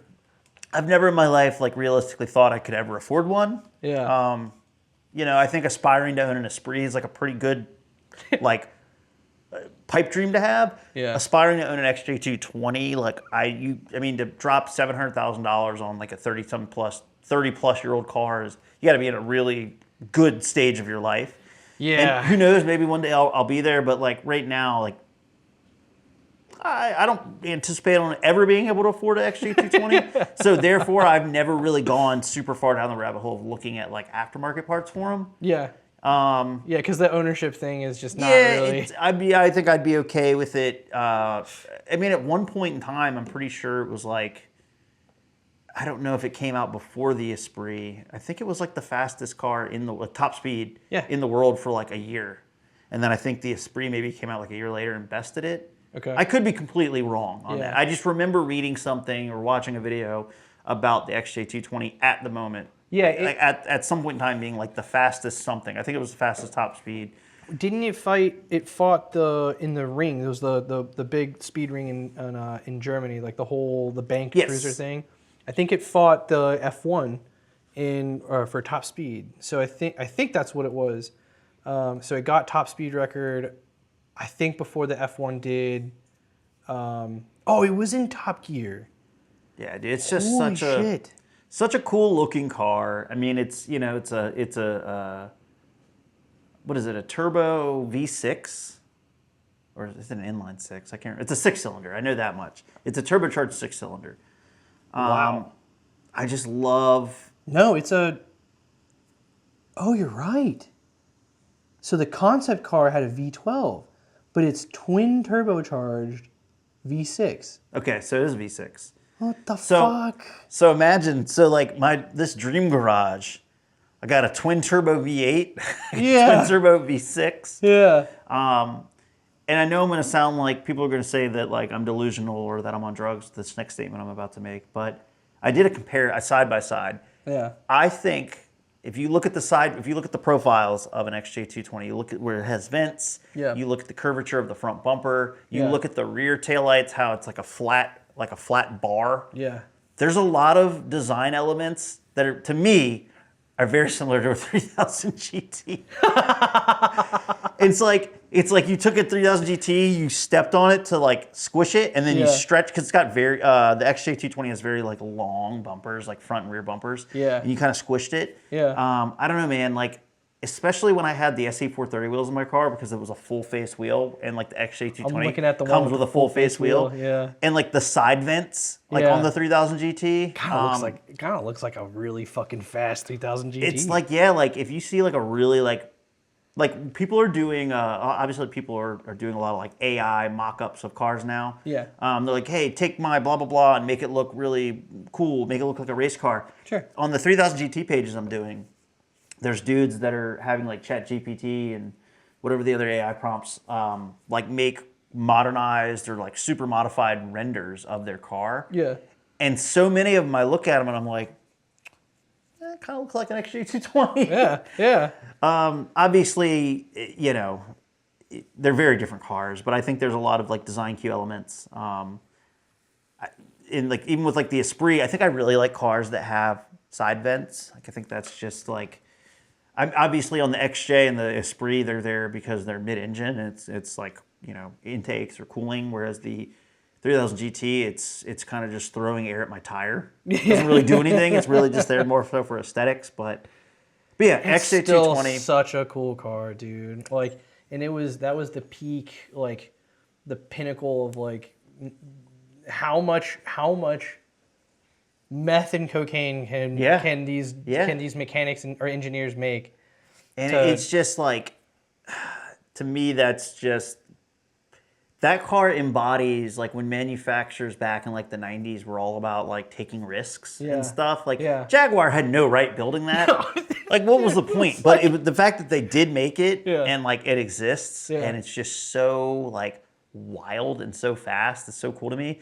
And if we're doing like kind of like what we're talking about with like cars and video games and stuff like that, Yeah. pop culture references. Yeah. Angelina Jolie drove one in Gone in 60 when they were stealing all the cars. Yeah. She rolled up in an XJ220. Damn, I completely forgot Yeah, about that. I don't. too. I wish I could remember the name. Like now, I want to go back and rewatch the movie because they have the board with all the names Yeah. and then all the cars. Yeah. And I can't remember the name of the XJ220 in that movie, but that's gonna be my homework now. But yeah.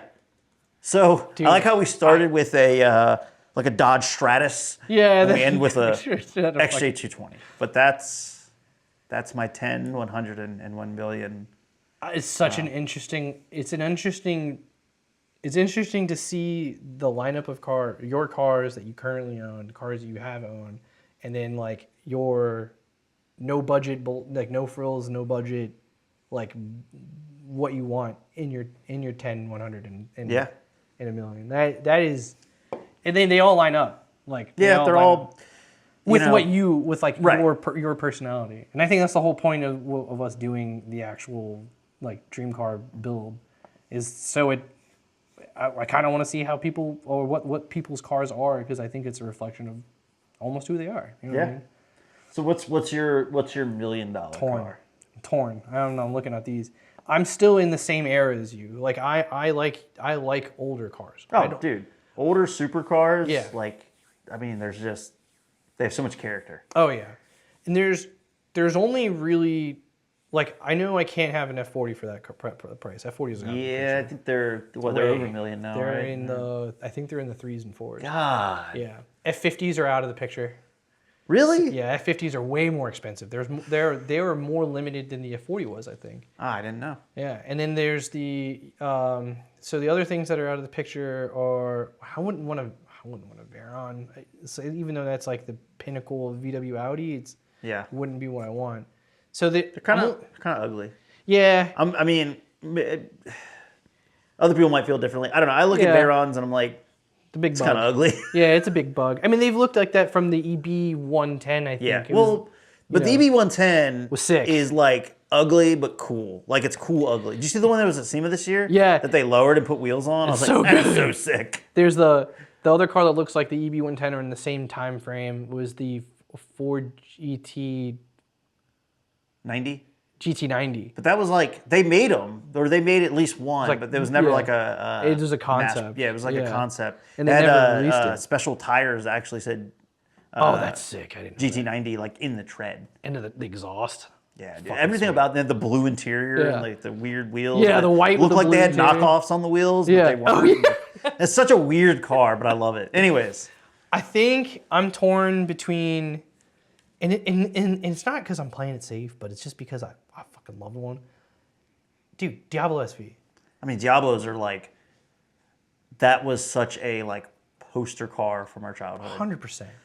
And Such a poster car from our but then childhood. here's the other thing too. This might throw you off. So I'm torn between these two. I know I should pick one. I think it's a 95 Okay. TVR I love TVRs. Cerberus Speed 12. Love TVRs. I think it was a V12. V12, Yeah, yeah. twin turbo, fucking full on track car. Like, You know that it's- like I think it was like Pull this the owner or the president of TVR. So I think they were originally supposed to make more of them than what they did. Uh-huh. But the like owner or president of TVR went and drove one and was Yeah. so scared by it that he was just like, Fuck we don't need to make a bunch of these because everybody's gonna die. Yeah. Basically, because Yeah. they're very raw. Like there's no driver assists. They're very like visceral. Yep. And so I think that's what like the Diablo is the same way too. It's not Yeah. as anywhere near as fast, but that like the F40 being like my favorite. It's raw. It's visceral. Like if I could, I'd be like if I had $1 billion, it'd be a Ferrari P4. It'd be a 1966 Ferrari P4, fucking bubble sports, whatever. But then there's also like the Mercedes-Benz V12 that broke all the championship records in Le Mans and that race series, or blah blah blah. And I can't remember the names of them. But the Speed 12 came out in fucking Gran Turismo. Yeah. It was the purple one that you That's could get. that's 100% how I found out about TVR. was Yeah, Gran me too. Turismo. Yeah, because they had the Subaru, the Sagres, The Speed 6. Speed 6, and that was a sweet. The color that they had then was like It it was the Tuscan Speed 6. yeah, but that had the Chameleon, chameleon like the paint. flip flop paint. Yeah, the green. And they had like purple. the green, purple, blue. They had like Yeah. a red, yellow, orange one. Yeah. Yeah, dude, TVRs. And the Speed 12, I think is I'm pulling it up because I like this was like the car I raced in GT2. I Oh, think. dude, yeah. But it is a fucking 7.7 It's- liter. I mean, it's basically a street legal race car. Yeah. Like from the factory, like it's like designed to be just go take it out on like a track and like decimate. What's this? The Nissan prototype car. It's the like LM90 or R9. I know what you're talking about. The mid-engine. It was like dark blue. Yeah. I know exactly what you're talking about. The Nissan. R390. Yeah, it's Damn. Yeah, I said something with Yeah, R90. you were on there. R390. So like the Cerberus is like that'd be like, oh fuck you, you know what I mean? I got fuck Yeah. you money, like that type of shit. But I think I'd probably still be leaning on the Diablo. It's so classic. Yeah. It's like this was the era of cars for me that was like even though the Viper isn't in the same it is and it isn't in the same category. It's Yeah. way less expensive. But the Viper was made to scare the absolute dog shit out Yeah. of you. Oh, 100%. Was not until they made the ACR and whatnot. It was a good performing car. Yeah. But it was made to scare the shit. This Right. was like cocaine and hard rock days, and so like that, and then also the Diablo was the same thing too. It wasn't. It was a very heavy vehicle for what it was. That and the Countach, Yeah. was like they were just like fuck you money type. Oh, cars. for sure. So it's like I could see myself in one of those if I had $1 million.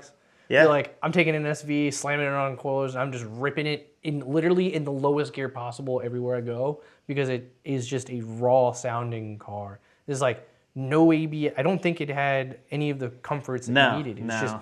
just I fucking. mean, they made go. Diablos until like the early 2000s, I want to say. Yeah. So like as they got, I think they maybe introduced some creature comforts into the much later years, but like Yeah. the like when you and I think of a Diablo, you're probably thinking of the one with like the pop-up headlights and all Yeah. that. And those were very raw, very visceral, very, no creature comforts. I mean, you just went out and like the car wanted to kill you, but Yeah. like you wanted to let it kill you. Yeah, exactly. I'm okay with it killing me. Like it's okay if I die in a Diablo. Yeah, I guess it is So what it is. you got the Benzo, you Yeah. got the R8, and Yeah. you got a Diablo. Yeah, and then We both ended up all- with two. Hold on. We both ended up with sedans for our $10,000 cars. yeah, Well, I know yours comes in Yeah. different trims. Sedan would Potentially be a like- sedan. yeah. And then we both ended up with mid-engine, rear-wheel drive. Well, or I guess with the R8 came in all-wheel drive. Yeah. But, so mid-engine cars for our 100,000 and our million. $100 million cars. Out of curiosity, I would say as a runner-up for my $1 million, because I don't think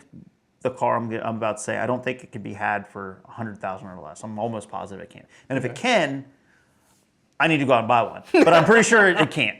Okay. So as my runner-up for my $1 million car, but I think it would be much lower in price than, at least I would hope, than the XJ220 would be a Shelby Series 1. Oh shit!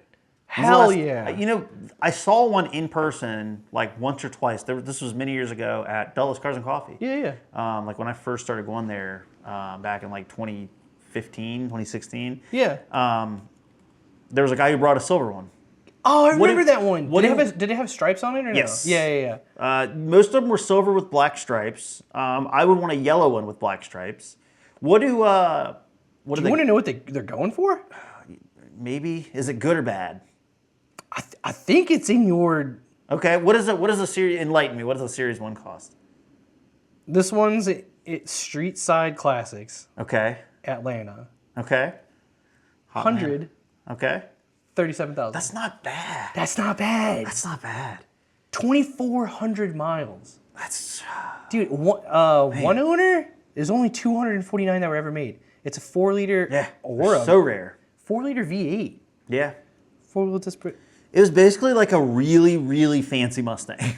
Yeah, But I mean, they look so much cooler than any Mustang. in my opinion. dude, and the engine bay looks so Viper. It's just huge, like all that wheel space in there. But yeah, Dude. a Shelby Series 1. Why is it so cheap? Oh, because the inside looks like a Mustang.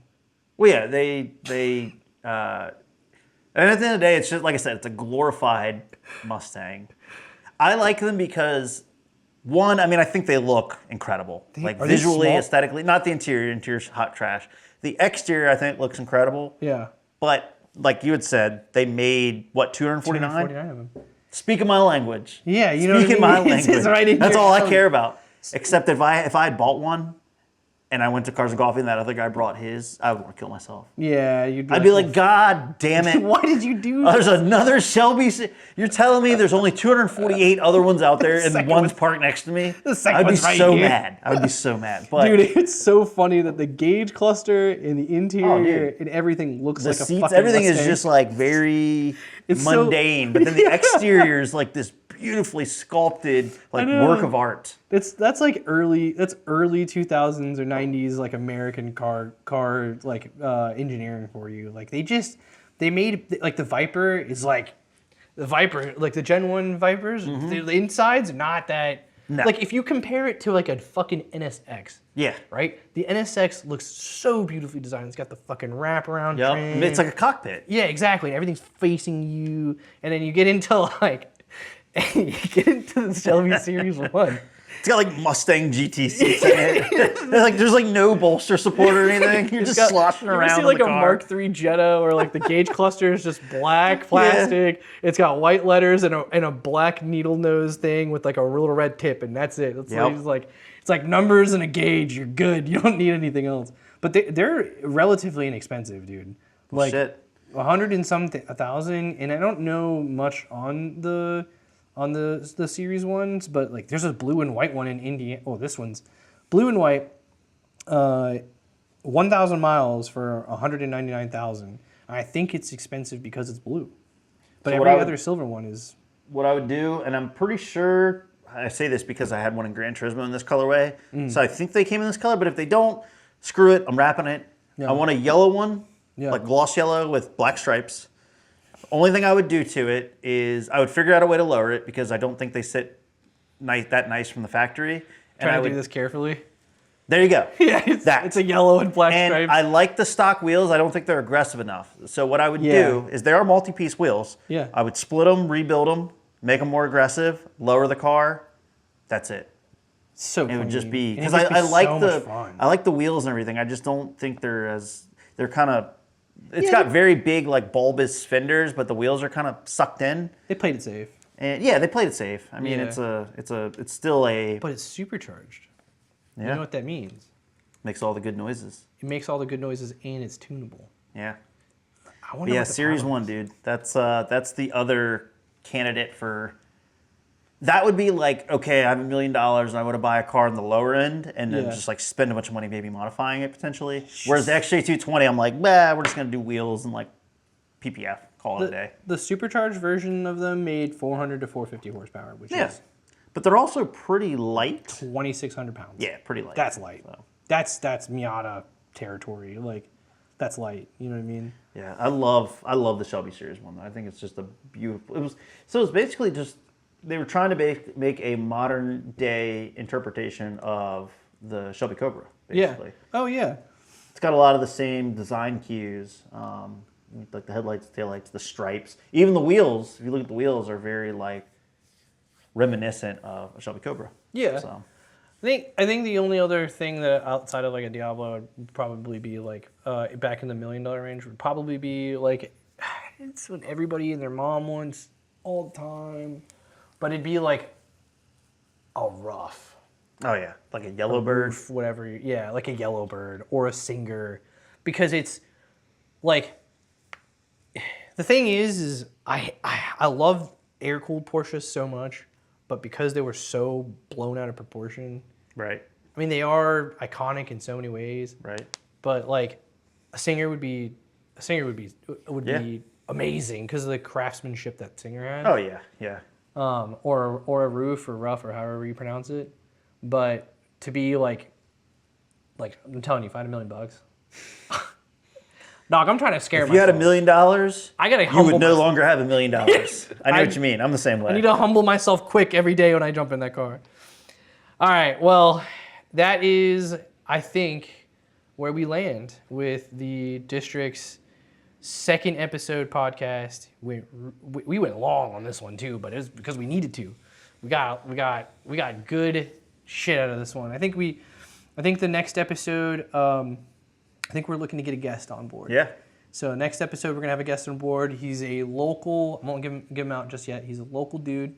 He's very, very, very humble, very nice. He does shit tons of events in the Northern Virginia area, and I think that's kind of the main reason why we want to bring him on is because he's got his eye to the ground to local Northern Virginia events. He's a good dude. He's a very good dude. He's dude. always been very, from the moment I met him, he's been very welcoming. I mean, literally the first night I met him, we were at a private, like a private car meet. They had permission to be on the property.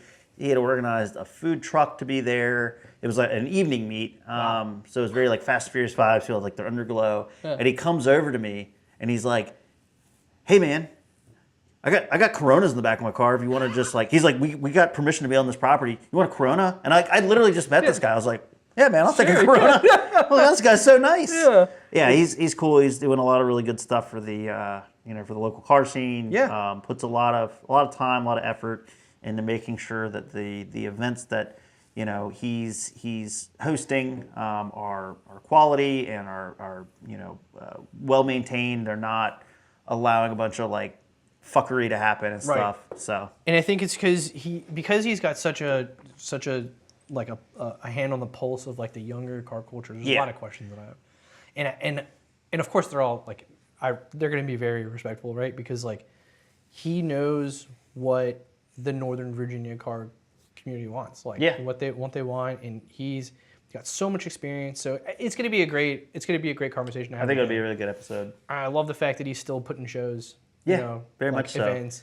So that's going to be for the next episode, and then other than that, I mean, we've got the District Imports is starting to do some more video footage again. It's been cold. I don't know any of my viewers and listeners, if you guys are in the East Coast or in the Northern Virginia area, you probably have seen it has been under 30 degrees for weeks. The snow still hasn't melted. It has been like, I think we got like 10 inches of snow. Something like that, yeah. Turned into And it's ice. still, I would say it's still here. still here. Yeah, It exactly. started to melt, but it's still very much there and in the way of everything. Oh yeah, and the garage has been, a mess because it's been cold, and I've been, Yep. trying to fix stuff, and so. But we're gonna be putting out some videos here soon, and of course, This summer, yeah, when his car is finished, you got to do a build video on Oh, yeah. Neil's MR2, because it's like is right it there. actually being done? Yeah, This? it's at Moore Automotive, and Paul from Moore was like sent a video or like posted a video of him like driving it. Okay, so the cars like together, I think they're just tuning Tuning it it? and like finding like potential like weak links and stuff to address, and then Dude, so like I would imagine within the next several months, yeah, especially once the weather warms up, like we'll start to actually see Neil bringing that car around, and that car has such a good and such a long story behind it. yeah. I mean, keyword is long. Long. That I would love to see Neil get the credit that I personally think he's owed and that he deserves. Oh, yeah. For just kind of sticking. I mean, that's like the true story of like someone sticking with a build, regardless of all the obstacles and the hurdles and the hardships. Like he persevered. He kept his eye on the prize. He drowned out any outside influences and was like, I'm going to see this through. I'm going to finish it. I'm going to build it the way I want it. Yep. Unapologetically, and I'm excited to see him driving around this summer, and Hell yeah. I definitely think that would be very would fit the brand for like what you like to do with the the build interviews. And So- I think his car. so Neil, if you're seeing this, get your shit together, get the car on the channel. Be patient. That his car is like Jeff with his 10-year-long build, but Yeah. Jeff got to drive his car between the build stages. Right. Like, Neil has has- been chilling, dude, waiting. And for he it. had a lot of. I mean, there was a lot of things. There's a lot of hiccups that he. There was a lot of hiccups and a lot of like unforeseen variables Yeah. that you couldn't have accounted for. Right. That he a lot of times where he had to pivot and stuff like that. So Yeah. I mean, I think his it's car- there. It's like 99%. Oh, yeah. Like he's at the finish line. I think his car will be the cleanest SW20 that's been Oh, out. it's such a dude. It's such a good car. with like- the like he has like a drag pack on the back. It looks so can't- like that's little like mid-engine. Yeah. And it's got this just gnarly wheel tire package in the back. It Oh looks my so God. menacing. It's so cool. It looks like when he pulls up, you're like, that dude's here to like fuck your world up. Like I it's drive. badass, man. Yeah. I'm excited for it. I'm I can't excited wait. for him. I'm more than happy. Neil, need the time. I want to do like a build video. I want to do not just the interview, but I want to do a whole cinematic series on that car because Yeah. I know that car has been worked on, and I won't give much away, but it's been worked on for so long. Yeah. So it's gonna be worth it. So yeah, I'm sure. in. That'd be a beautiful thing to do. Hell yeah. We've got more interviews lined up. We've got love letter videos. I got some artistic stuff that's coming out. I'm just waiting for it to get fucking not cold. And outside of that, we've got shows lined up for the year. I know you and I are going together to Load on the Lawn, which is gonna be Yep. sweet. Hell yeah. And I get to. Have you met Nate? No. So I get to introduce you to Nate. Not in He's- person. I mean, I've talked Yeah. to him, online, but I've never met Nathan him in person. Riccio he's West Virginia's. I think he's just like an angel from West Virginia, man. He's just a godsend. And so, Dope. but I'll introduce you to them. Cool. And then and we'll have a booth and whatnot. So if you guys want to come to Lower on the Lawn, come see us out in the booths and come see us and grab some merch and we hang out. And we're gonna shoot some film. And other than that, Got anything else to say to the homies? Not really. Hell yeah. I think okay. I've exhausted myself with Tired. everything that I needed to say. Yeah. Cool. Well, thank you guys again for listening and tuning in. This is The District with District Imports, and we will see you again in a couple weeks. Cheers, y'all. Fucking solid, dude. Hell yeah. That was solid. Again, it's always just good shit.